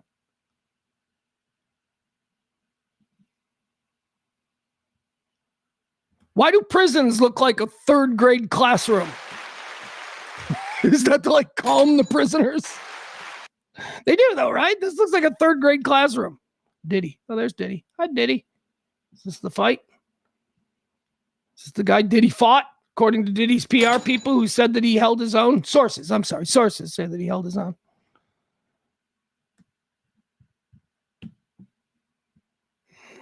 All right, let's all just go back to forgetting about Diddy because this story seems to be a desperate attempt for him to gain a little bit of prison street cred. He held his own. They had beef. Mm-hmm. Why is Diddy fighting anybody? Wouldn't you think that Diddy would have like set something up where he's just got this? Well, maybe he does. Maybe this is just internal. Like if you're Diddy and you're going into prison, you would reach out to the look. I've seen The Wire. I've seen, the Shield. I know how this works. You're going into prison. In your Diddy, you would put feelers out among all the gangs, right? On the street. And you'd be like, hey, my boy's going into prison. How much is it going to cost for you guys to provide security for Diddy? And then you just have like the best security prison team. Maybe he's got that. Maybe this is just internal beef among the people who have been allowed inside Diddy's bubble. Because he's got money. And he's Diddy, man. People want to hang out with Diddy. I'm sorry. Even in prison, people are like, no, it's cool. I was friends with Diddy in prison. Like, people are going to want that story. So it's not like, he's getting his ass kicked every day. He's probably got some stroke there. He's probably the kind of guy that's like, I'm going to be out of here soon. And when I'm on the street, I'm going to be Diddy again and I can take care of you. He can make all kinds of promises. So anyway, I don't believe this story at all. Don't believe it at all. All right, let's talk now about a story that I wanted to do yesterday. Story that I had talked about, sort of dancing around, I suppose, the subject matter. Since Andrew Tate was captured in Miami last weekend, let's talk about the whole Gay MAGA Alpha thing. It's today's Perv Alert. That's right. Okay, so as I was saying, Andrew Tate and his brother Tristan, they were arrested last weekend in Miami, apparently before some kung fu event or something he was putting on. Andrew Tate, as we said, he was chased out of England on a whole bunch of sex warrants or whatever, and he went and moved to where? Romania? All right, so while in Romania was like, yeah, you can live here for free. It's not a problem. We're not going to extradite you. But, oh, by the way, we're also now going to charge you, and you can't leave. So he was stuck in Romania. Romania said to England, hey, you can have him. We'll extradite him on your warrants as soon as we adjudicate ours.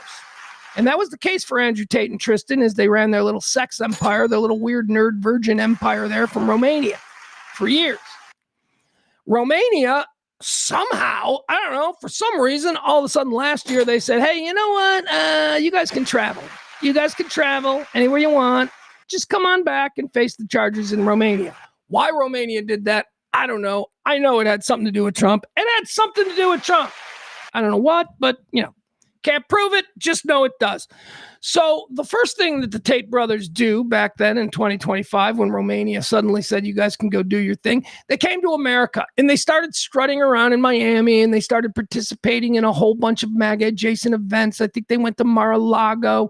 I think that they spoke at some like young Florida Republicans thing. This is Andrew and Tristan Tate. And if you don't know who they are, well, catch up or, pause the show and then just go do some, but I'm not going to tell you who they are.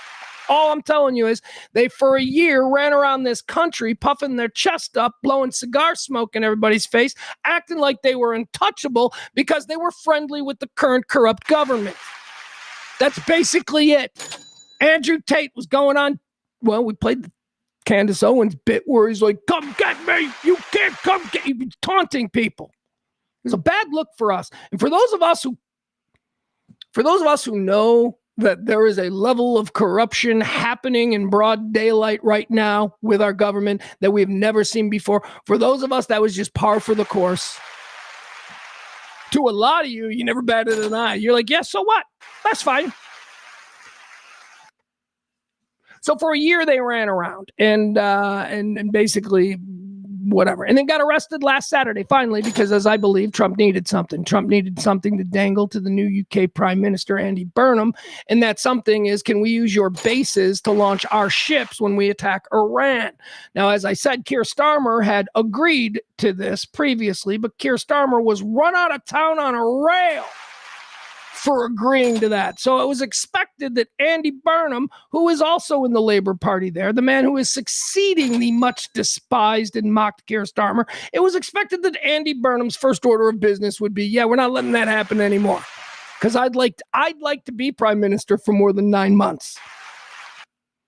Well, it shocked the world because all of a sudden, Andy Burnham, after being gifted Andrew Tate by U.S. Marshals, Andy Burnham is now continuing the thing that got Keir Starmer run out of town on a rail. Andy Burnham is now allowing, again, American ships or flights to use UK air bases. Okay, so he reversed course. Why? He reversed course because Trump was like, how about the Tate brothers? I can give you the Tate brothers. They're running around in Miami. They're all over Instagram. I can give you them.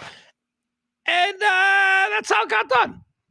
And, I don't know. I guess that's how you do business. That's fine.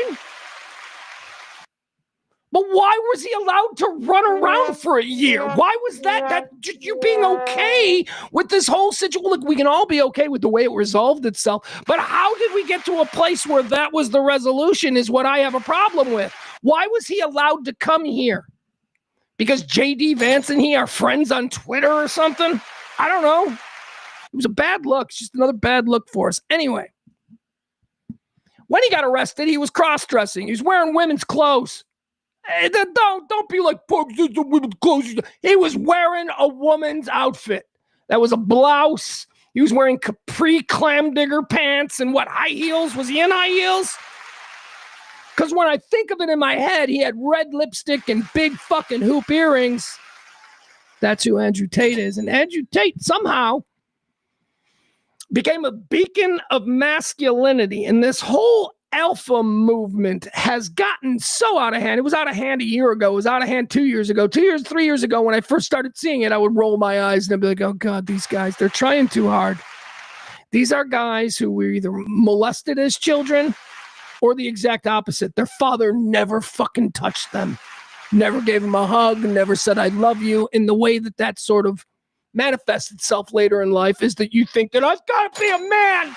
And so you start overcompensating. And now we have an entire nation of these overcompensating little emotional babies running around as alphas. And the young division, the junior division of America's future alpha squad was being groomed by none other than the likes of Andrew Tate. And that's why such a problem. Andrew Tate had a massive following of young men who he was teaching all kinds of horrible, weird, homoerotic type ways of thinking. Here's an example, okay? This is Andrew Tate. I want to play this for you. This is Andrew Tate in better times, I suppose. This is something that he said. This is called normalizing an idea. This is grooming Okay? Watch this. Hold on. Here you go. Andrew Tate, in his own words, from I think last year, this says. Here we go. This is the messaging. This is normalizing.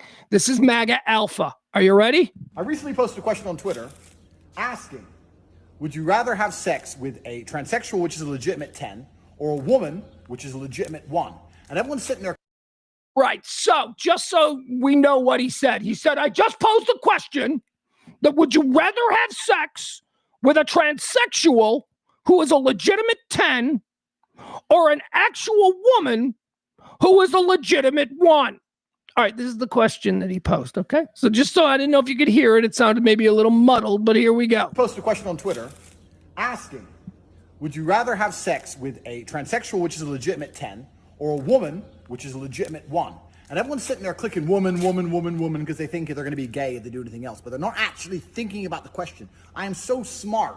I operate on so many levels higher than the average man. You people are not thinking about the question. When I say a 1 and a 10, I mean... Okay.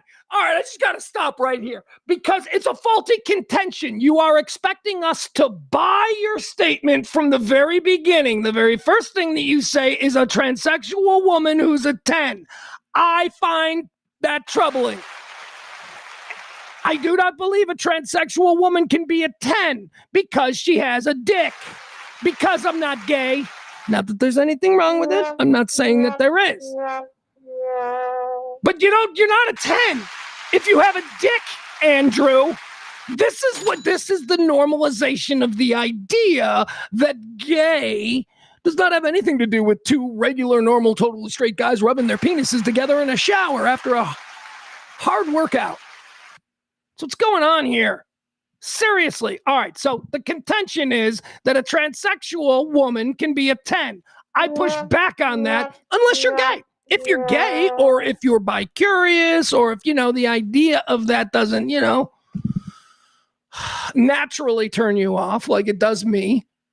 Okay. You're gay adjacent. And just saying that it's not gay doesn't mean that it's not. Megan Fox with a dick. That's the tranny. Or Hulk Hogan with a pussy. That's the girl. This is the question I'm asking. Megan Fox or Hulk Hogan? So you're thinking, well, I don't want to be gay, so I just clicked the girl, the number 1, did it? You're going to fuck Hulk Hogan? Okay, there's a pussy. Well, okay. All right, so you get the idea. You get the relentless argument, the moving of the goalpost towards our young people. Young guys, it ain't gay.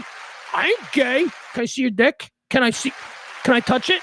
This is not gay. Andrew Tate says it's not gay. Anyway, this has spurred an entire movement. And whether it's men now who align with alpha ideology and MAGA ideology, who are now wearing like skinny jeans and, doing their eyebrows and, whatever that is. We got a vice president who wears eyeliner. So vice president wears eyeliner. It's not even in debate anymore. People are just like, yep. We got a vice president who was a weird virgin goth kid in college, and now he wears eyeliner as a way to go wink, wink. All right, so let's get into this whole weird gay alpha story, okay? Here it is. On July 8th, an X account from someone named Superiority Mail posted an update about ICE's ongoing crackdown on immigrants, describing the conditions being thrust upon detainees. Here's what he posted. Over 68,000 have been held in ICE detention centers around the United States, many of whom lack access to food, water, and any means to reach contact with their loved ones, reads the post, which also includes a video. The video wasn't news footage from inside a detention center. It was a 14-second clip of a man masturbating in a ski mask. MAGA porn. Gay, homo-adjacent, MAGA alpha porn is what this guy is all about. Let's check out his, you know what? I want to check out his Twitter thing. But I already looked at it and I don't know what I can show. Like, it's just filled with gay porn and like justifying this isn't gay. All right, here we go. Can I not find this guy now?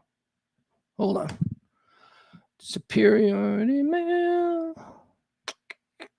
Yeah, here we go. All right. Nope. See, the very first thing is a dick. All right, here. You know what? I'll just show you his page.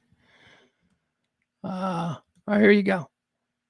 This is MAGA. This is Alpha. This is all of that. Look, this has got it's got the flag. It's got buff dudes. It's got guns. And yeah, if I can direct your attention down here, that's a dick. That's the very first. The whole page is about, normalizing the idea that men being with men isn't gay. There's people going on screeds about how the left has defined what gay is. I'm not a homosexual, but I enjoy having things put seriously. And as the father of a 17-year-old kid, who I'm already troubled by, whatever his adult sex life is going to consist of in 20, 30 years. I mean, I'm just worried because this, again, is a generation who grew up digitally and has access to explicit content like we never had. So I'm worried about what expectations are and, But holy shit, man. Now you've got the likes of Andrew Tate, who has spurned all of these other accounts like Superiority Male belong to a niche porn sphere currently growing in popularity on X, where users project and find sexual pleasure in pro-MAGA messaging. Over the past 2 years under President Donald Trump's second term, they appear to have become even more prevalent on social media platforms. Wired, this is a Wired story, Wired has identified dozens of accounts varying in reach and influence, some with hundreds of thousands of followers, but they all share a similar theme: the fantasy of white male domination, be it sexual, economic, or cultural. They promote the aesthetic of being a white god or alpha, posting about the natural order of things and the biological truth of men on men sex. This is what they're trying to put out there, and they're trying to normalize this for 16, 15, 14, 13, 12, whatever, young men who maybe don't get hugged by their dad, who don't have any sort of idea of what a man is supposed to be. So they see shit like Tate saying things about women and, would you rather have sex with a woman who's a 10 with a dick or a Hulk Hogan looking chick with a vagina? It gets very confusing. This messaging is very confusing. And it's weird to me that it's coming from the right and that it's coming from MAGA. The tone in many of the posts mirrors the extreme rhetoric often championed by the White House itself. In January, another account, Male Supremacy 13, whose bio reads Nazi fascists and war is porn, posted a list of things I jerk off to, which included bombings in Gaza, LGBT rights being denied, gender inequality, and environment/plastic pollution.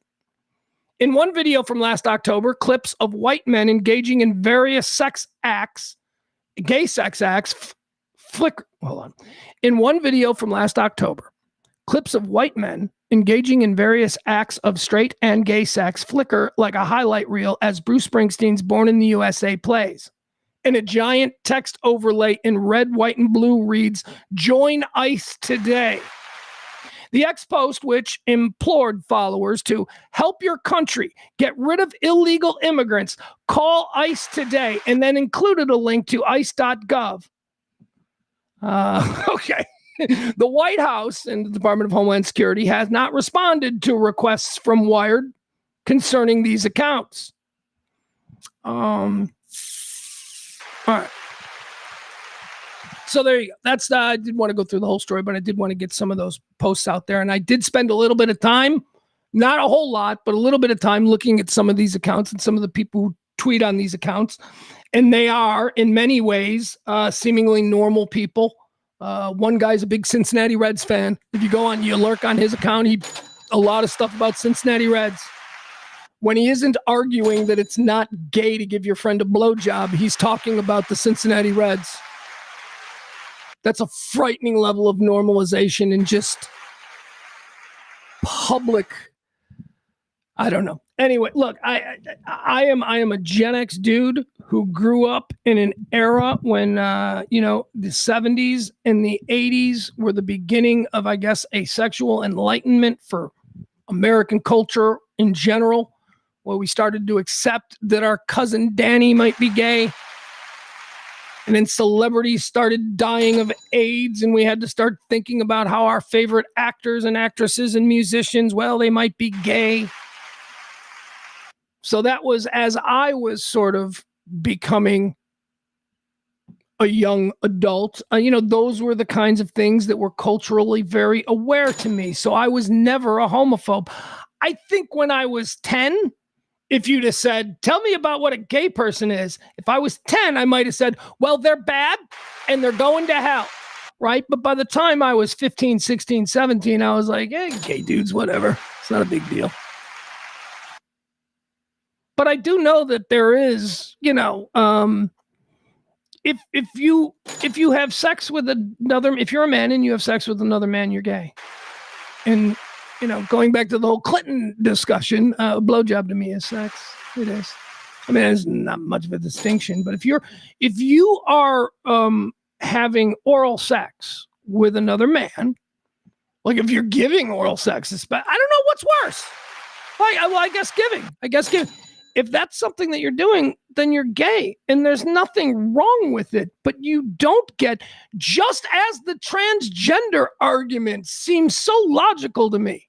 You are born either male or female. Now, that's what's on your birth certificate based on what parts you have at birth. Now, there might be a whole lot of other stuff going on that reveals itself later in life, and so we will readdress that. But asking me to believe that there is no difference between a genetic male and a genetic female is absurd. And that's what the left tried to get us to believe. Is it any more absurd than the far MAGA right alpha trying to get us to believe that blowing your best buddy isn't gay? It's just as absurd. And this is why we gather here in the middle, because that's the crazy right and the crazy left. Anyway, yeah, it's all coming together now with Andrew Tate. We're starting to see it, right? Guy. All right, let's see. What else do we have here? I don't know why I've had the Curb Your Enthusiasm transition music stuck in my head now for about a week, but it's a real thing. All right, what do we want to do? Let's do 3 videos. Or should we do... All right, let's do Dick of the Day, ladies and gentlemen. Here we go. Dick of the Day.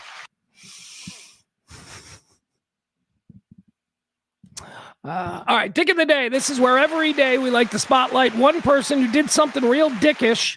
Today I'm going to give you 2. I know we didn't do a show yesterday and I got 2. And it just so happens that both of these guys are in Florida. They're both old white men in Florida.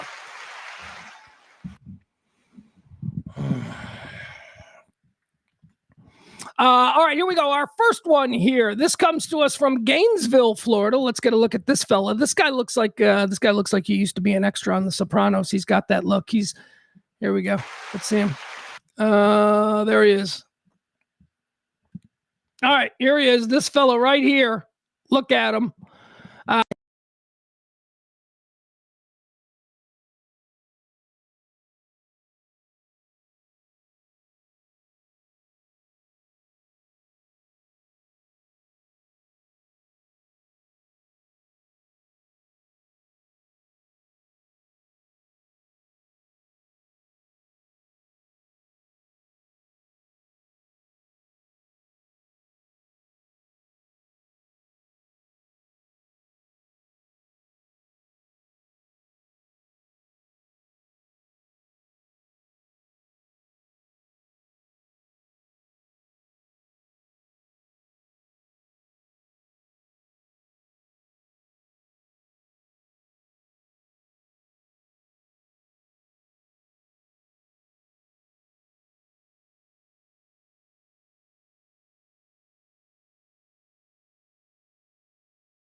Womp, womp, womp, womp. Sorry, guys. All right. Something happened again. I don't know. I don't know why this has happened. This baby now has to go to the point where I ask somebody who knows what they're doing. We got knocked off the air again. All right. Anyway, this guy, there you go. Your dick of the day. You missed the whole story, but that's okay. He was at a pet store with his dog. He was asking kids if they want to pet his dog. And then he went up to a kid and he said, you want to pet my dog? And the kid ignored him. And then so he said, you want to pet me? And the mom was like, you're a pervert. And then dad got involved. And the guy, as soon as dad got involved, the guy with the dog, the old man we just saw, he reached into his pocket, pulled out pepper spray and pepper sprayed the whole family. Everybody got pepper sprayed. So there you go. That's today's dick of the day. I was going to do another one, but you know what? I'm having problems here. I'm having problems on my end. So I'm thinking that we might want to wrap this up. Let's do 3 videos real quick, okay? That's what we'll do. 3 videos. We'll head into the weekend, okay? 3 videos. We do this every day. 3 videos every day I like to present to you. 3 pieces of viral video that I found circulating on the interwebs. We present them here in a segment that we call, with great fanfare, 3 videos. All right. 3 videos. Video number 1. Got a bunch of, let me, here we go. Video number 1. Oh, wait, I got to find the video. Hold on, guys. Hold on. Here we go. All right.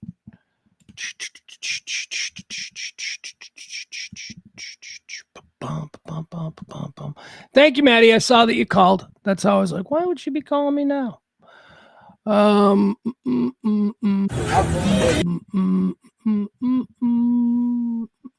we go. All right, video number 1. We call this one Wasabi for Beginners. All right, this is a gentleman. It's a gentleman. He's at a. I love these places. What are these like? What are they called? What are they called? What are they called?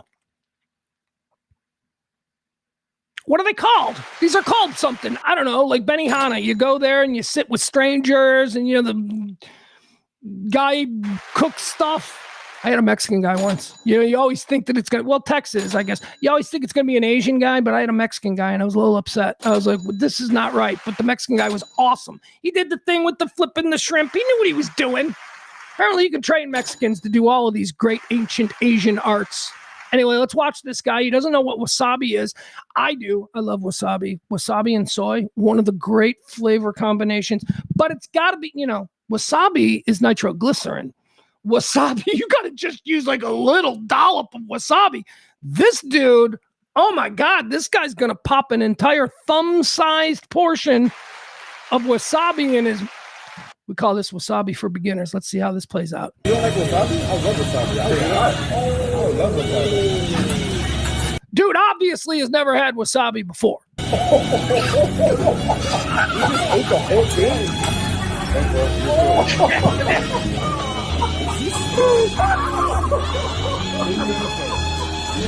That's terrible. That is terrible. His nose is running. His eyes are watering. That is terrible.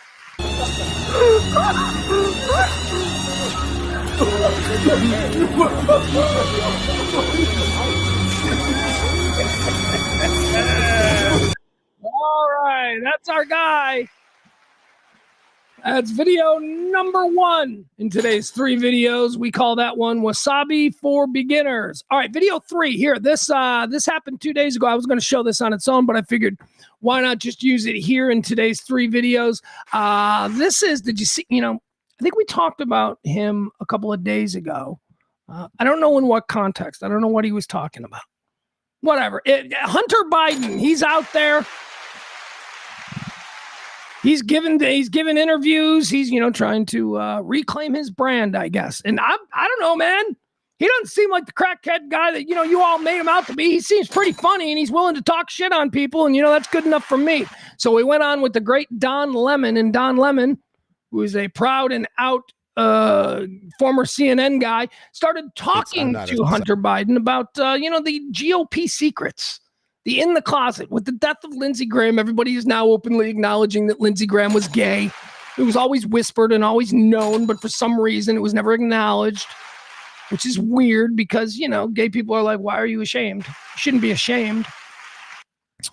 So this has now caused people to start talking about, well, there's an entire gay GOP MAGA mafia, and Hunter Biden's not afraid to name some names, even if he does it in a uniquely interesting roundabout way. On all the rest of us. Well, it's mind-boggling because you're operating in a system that doesn't believe that you should exist, and then you're saying to yourself, like, I guess I shouldn't. I'm not a psychologist or a psychiatrist, but it's crazy. So can we just gossip a little bit? Mm-hmm. Did you ever know anyone?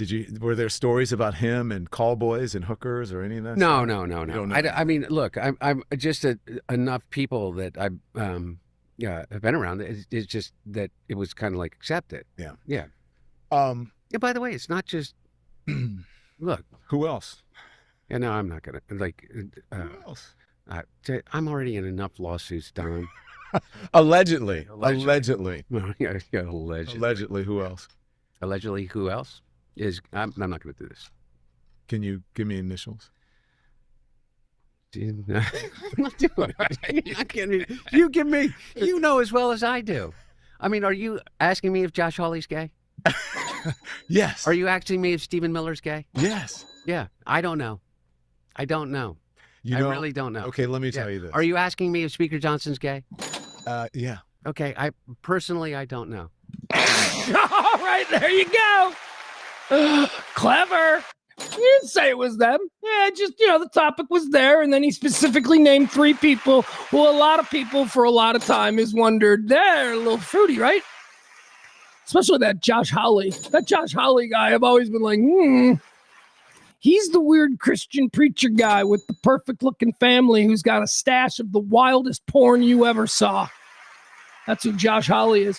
All right, and I know because I judge people very well.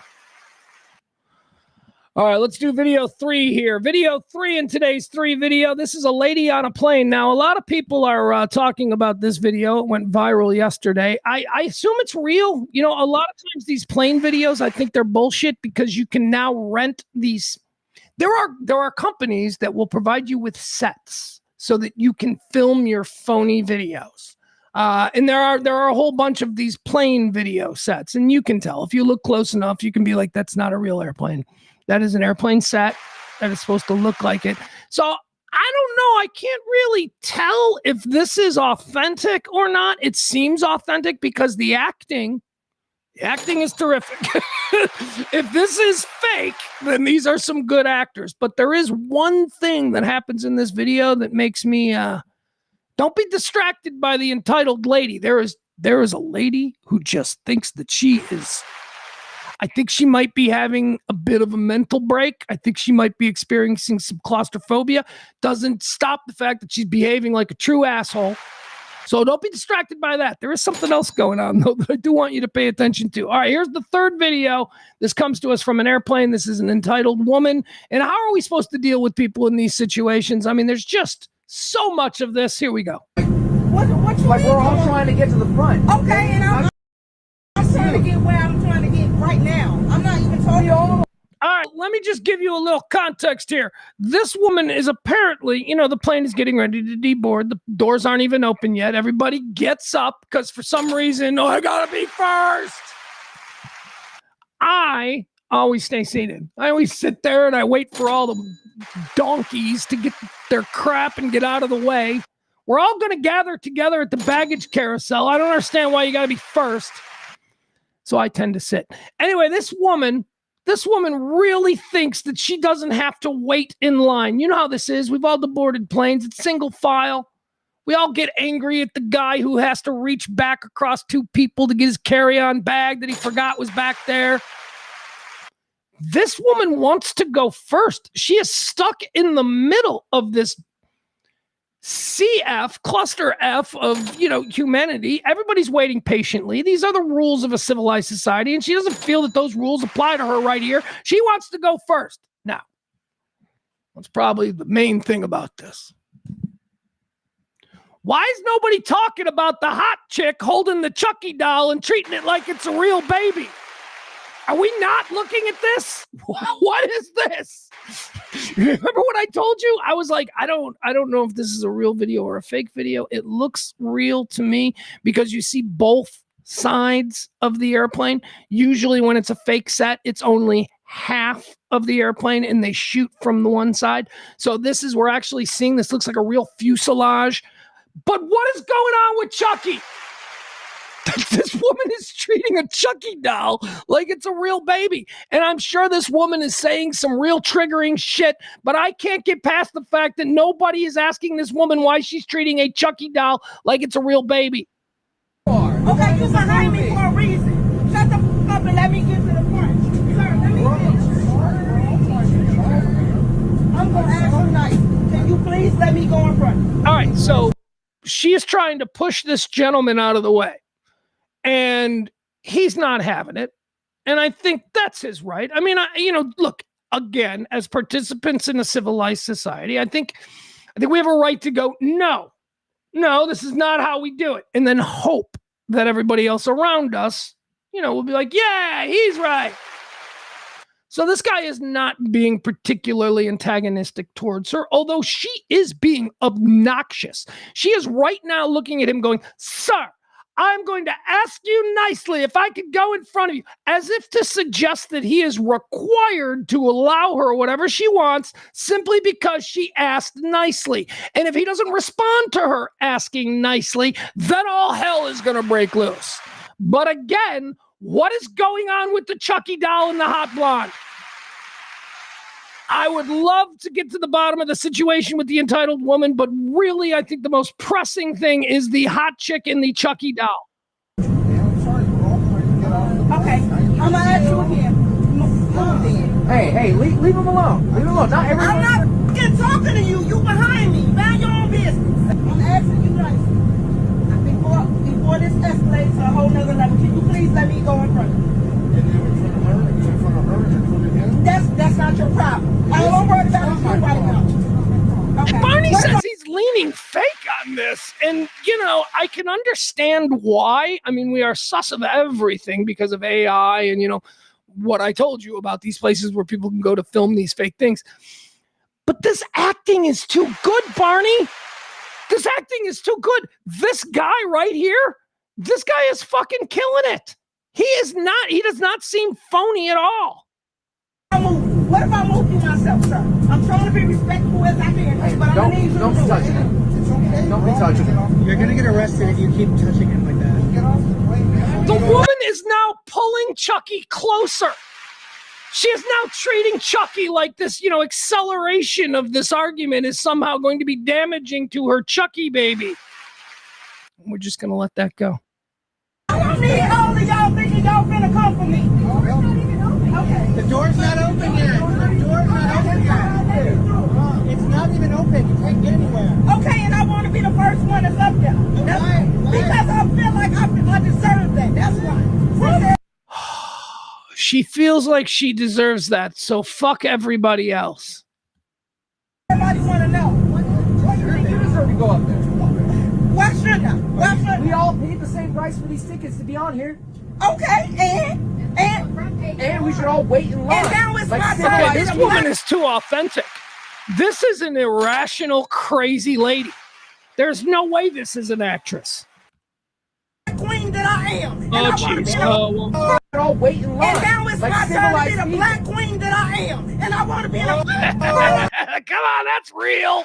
That's real. That's what he was waiting to hear. Oh, here we go. Here we go with the black queen nonsense. Ah, jeez, Edith.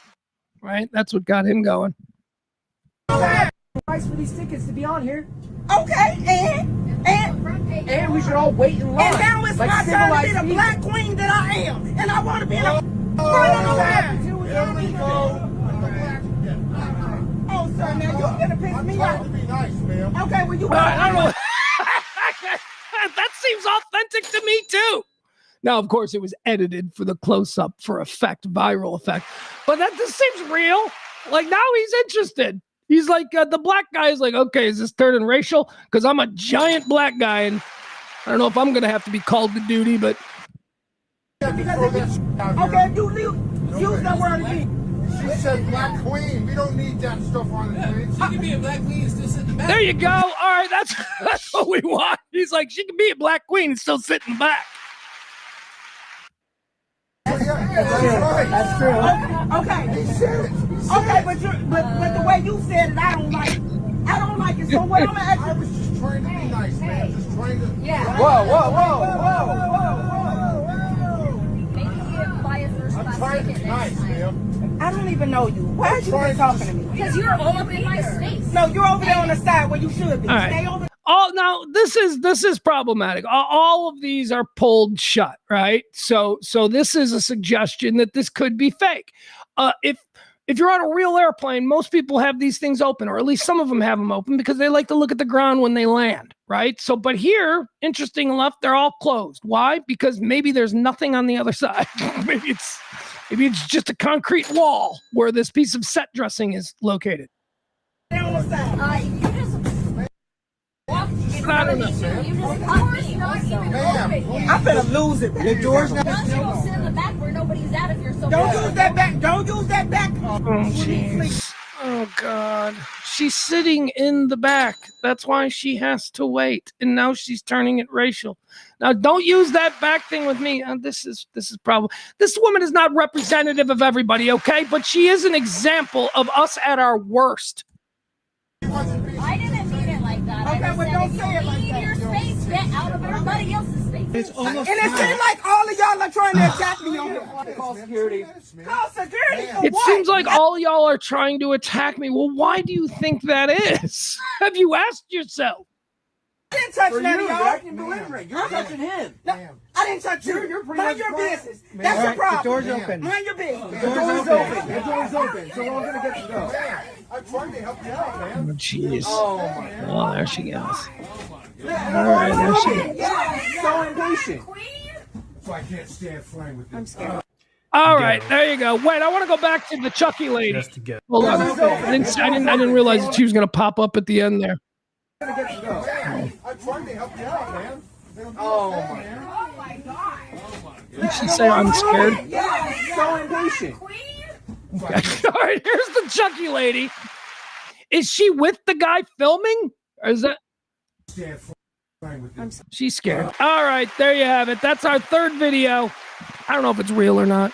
I thought it was worth talking about. All right, let's see. Last thing we're going to do here today before we head off into the weekend, and I participate in. Did I mention what we're doing today? We got a big cornhole tournament. It's not cornhole, it's bags, right? But you know, I got a primarily Texan audience here, so I want to make sure you know what I'm talking about. Bags. We're going to go play bags. We're going to go play over at Mom's, going out to the lake house. We're going to play some bags with a bunch of old folks. I'm pretty good at bags. I can play bags, I think. I used to anyway. So that'll be fun. Let's try not to have any fights, me and my son. Maybe if my son and I are on the same team. Maybe that's it. Let's keep my son and I on the same team. If we're on the same team, we'll still fight. We'll still fight if we're on the same team. He'll be like, you suck, old man. And I'll take that personally. And then we'll have a silent ride home. I won't say anything. All right, so that's what we're going to do tonight. But before we do, it is the return of baseball, at least for my team, my first place team, as you can see by wearing of the White Sox hat. I only wear the White Sox hat when my team is in first place alone. No ties. That doesn't count. We are in first place by a game and a half, so I will wear the hat. Didn't have baseball last night. Thursday night without baseball. You know what we did instead? I wanted to do a review of this. But I'm thinking I'm going to probably do it a standalone, like record it as a standalone. But I finally watched Spielberg's Disclosure Day yesterday. And you know me, I'm Mr. Johnny UFO. I love all this stuff. I am Disclosure Day, the whole disclosure process, the disclosure project is something I've been interested in. I try not to bore you with it, but you know, it is something that in my spare time I do like to read about. It's fun for me. And it concerns a very real experience that I feel I had when I was younger that has stayed with me all the way into my adulthood. And so anyway, I love it. I was very excited about the idea of as mainstream a director, filmmaker as Steven Spielberg actually tackling the subject, because the subject matter of disclosure and how it pertains to what we, the great unwashed, are allowed to know about what's going on in our skies and in our universe and all that stuff.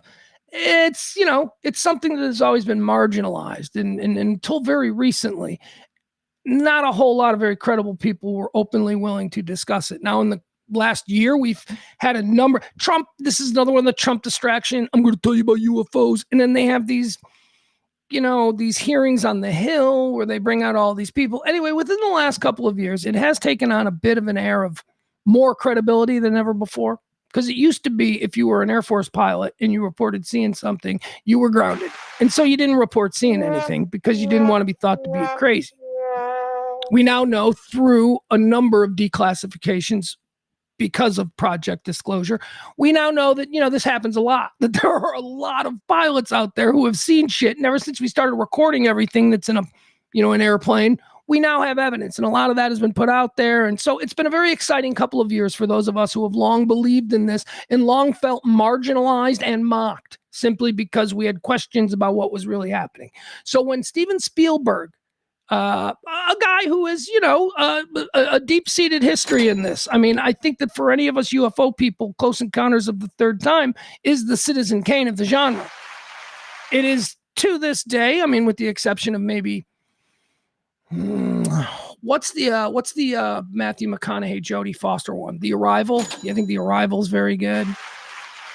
Signs, right? That was the Mel Gibson one. I think that one's very good. Anyway, there's been a number of really good ones, but really the gold standard for most UFO freaks has been Close Encounters. So, Spielberg does Close Encounters, then Spielberg returns to the genre with E.T. a little bit. Maybe he was grooming the youngsters to accept the notion. E.T., of course, becomes this global and historic hit. And he kind of got away from it, the subject matter until now, which is why I was very intrigued at the idea that Steven Spielberg was going to be doing the Spielberg treatment for the issue of Project Disclosure. Disclosure Day, now available on DirecTV. DirecTV? I don't know what that's called. What's that called? Prime? I think it was on Prime. You can get it anywhere. So in your home if you want to watch it. So if you're looking for something to watch this weekend, I recommend it highly. I thought it was terrific. But, I'm already very interested in this stuff. So the story I thought was great. I thought it was fun. It's Spielberg, okay? It's not going to be a bad movie. It's Spielberg. Spielberg knows how to tell a story. He knows how to insert the car chases here and the big Hollywood explosions there. He's Spielberg. He knows how to do it. Here would be my review, and I want to do a longer one, but I'll leave you with this. I thought it could have been better if Steven Spielberg hadn't felt compelled to mainstream the entire disclosure idea to middle America. That's what the idea that nerds like me, the stuff that we've known about, all of these cover-ups, all of these classified disclosures, that hasn't really made the mainstream. So when Steven Spielberg makes a movie that opens wide, you think that maybe your aunt in Nebraska might actually see this now and be exposed to this whole thing. So from that standpoint, I thought, okay, this is good. This is a mainstreaming of the conversation. To that end, I thought it was a little bit too Spielbergian. It was a little bit too much cutesy ET. There was a little bit too much optimism about what all this means. And that's fine. I didn't, like I said, I enjoyed it. And, there you go. This is how you get your grandma to start believing in UFOs. Let Steven Spielberg make a movie, call it Disclosure Day, and enjoy it this weekend. I thought it was good. I did. I thought it was good. I'm going to do a full sort of breakdown video where I talk about it. And I may even tell my own story. But, we'll see. All right. In the meantime, let's do Can't Beat Fun at the Old Ballpark. That's what we do every day around here. Can't Beat Fun at the Old Ballpark, where we focus on America's pastime, baseball. Today's Can't Beat Fun at the Old Ballpark is going to concern a Can't Beat Fun at the Old Ballpark from Tuesday. I think it was Tuesday. We've got to sort of update a story. It was the story. Do you remember the story? No, maybe it was later than Tuesday. It's Friday now. I think it might have been Wednesday. So the Chicago Cubs had a game there at Wrigley. I think this was the Monday night game there at Wrigley. So maybe it was Tuesday. And during the playing of the national anthem, somebody in the bleachers or somewhere in one of the sections, I don't want to say it was the bleachers because I don't know for sure, but the dude wouldn't stand for the national anthem. The video that went viral depicted another fan seated behind, standing at attention for the national anthem, as we're expected to do, standing at attention, and he physically assaults the guy in front of him for simply not standing. And I kind of went off a little bit, right? I was like, oh, that guy in here. Here's the video, right? This is the video. I guess we can show you the video one more time since we're going to be... Oh, and the media has been disabled. All right, the person who put this media... So the video is no longer available, the video that went viral of the guy smack. Here's why the video is no longer available. Because as I say with these viral videos that we react to, there's no context, and we are all just trusting that whatever is depicted in the 15-second clip that we see gives us all the information we know, and it is almost never the case. As is the case with the man who got slapped. Now, the video concludes in the middle of the anthem, right? It starts with, oh, say again, and everybody's standing, and then you see a man. I'd love to show you the video, but I can't. Then you see the man, an older man, a Vietnam War veteran, lean over to the person sitting in front of him and I guess say stand, because he wasn't standing for the anthem. The person who wasn't standing then turns and appears to say something back to him. In response, the old man, Vietnam War veteran, smacks the kid. At which point the kid stands up, begrudgingly, but stands up. Cowardly, I think is how I described it. And he turns and they're saying something, but whatever. It seems that the use of violence and oppression has compelled this person to give up his First Amendment right by remaining seated, and just abide by whatever the community demanded. Now, everybody else, there seemed to be other people going, hey, dude, you didn't have to hit him. What the fuck was that? There seemed to be that. And then the video stopped and I went off. Here's what happened here because we just saw 15 seconds. And, okay, so that's what happens. Fog of war, whatever. I'm a hot take guy. That's what we do around here. So the reason we're doing this today is because I need to give you more context, because here in Chicago, we now know the context, and it really isn't at all what we expected. The big question was that guy thrown out by security? That guy, I hope someone called security. Well, they did. Security was alerted to the incident that happened here. I don't know who alerted them, but security showed up and they were going to throw that man out until the guy who got hit stood up and told security, don't throw him out. We fixed it. That was like 5 minutes ago. I know that maybe the viral video is going viral and it just came across Wrigley Field security, and so you guys are acting, but it's cool. That's what happened. Apparently, these two people, when the video was stopped, these two people made up. They had a conversation. They actually bought each other's beers throughout the game. It says here, the man who did the slapping was not escorted off the premises of Wrigley Field or banned by the Chicago Cubs because the victim explicitly requested that no action be taken against him. The incident occurred prior to the July 19th game between the Cubs and the Twins at Wrigley Field.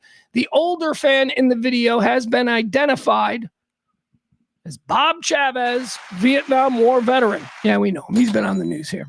He's now suddenly going to be a Chicago known guy. Following the slap, Wrigley Field security approached and spoke directly with the younger fan who had been struck.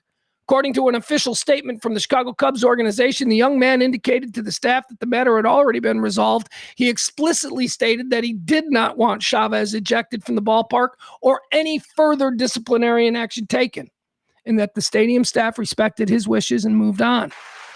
Bob Chavez, he's the old man who smacked him, he later spoke out regarding the incident, saying that they'd patched things up in the stands right there moments later.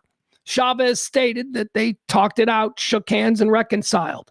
He publicly expressed regret for his actions, noting that while he still believes people should stand for the anthem, he overreacted in the moment and should have respected the young man's rights, which he and his fellow veterans fought to protect. Chicago Police Department has confirmed that they became aware of the viral video. However, because no officers were called to the scene at the time, the victim declined to file a complaint.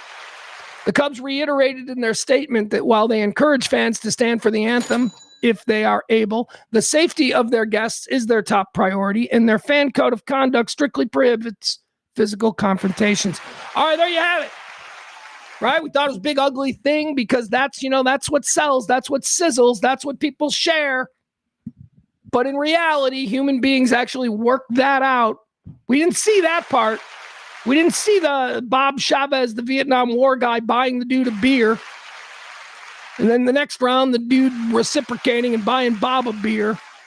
We can work it out. We can have differences. We can realize that, just because for a moment we might lose control of our emotions and slap some kid, it's not a fucking hanging offense anywhere other than Twitter. Because on Twitter, people were like, that guy should be arrested. I'm like, oh, jeez. And maybe I acted that way as well. Fog of war. That's what we say. Fog of war. I reacted in the moment before knowing the full context. Can't beat fun at the old ballpark. All right, guys, that's going to do it for today's show. I've got a big bag throwing tournament, and we're having pizza, too. We're having pizza. It's going to be very exciting. It's a very good pizza. I only get pizza when Mom pays because pizza is suddenly real expensive. So we're going to go out to Mom's. We're going to throw some bags. We're going to hang out by the lake, and then we're going to get some pizza, and it's going to be great. One more time as we head into the weekend, I want to thank our heroes. Haven't had a tip in days. Anybody want to tip the show, now would be a good time. Drop a little something there in either the Venmo or the Cash App, and I'd like to thank our heroes for July. All the people who have supported this show with some sort of monetary donation, either to the Cash App or the Venmo. We've got Al, we've got Jen, we've got April, we got Heidi, we've got Tracy D, Maddie multiple times, Peter multiple times, Barney multiple times, Mama B, Mikey D, and Leslie C. Please, they look lonely up there. Add your name to the list by simply dropping a little something in the Cash App or the Venmo, and that's how you ensure that we'll be back on Monday. Although we'll be back on Monday. I promise. We'll be back on Monday. So I would say, looking for something to watch, and you see that Disclosure Day from Spielberg that it's available. I'd say watch it. Watch it. What else could I suggest? There's something else too that I watched recently that I thought that's pretty good. I don't know. I guess you'll just have to stay and wait till Monday. All right. I love you guys. We'll see you back here on Monday. Tip the show if you can. Have a safe weekend. Have fun. And remember, above all else, stay neighborly.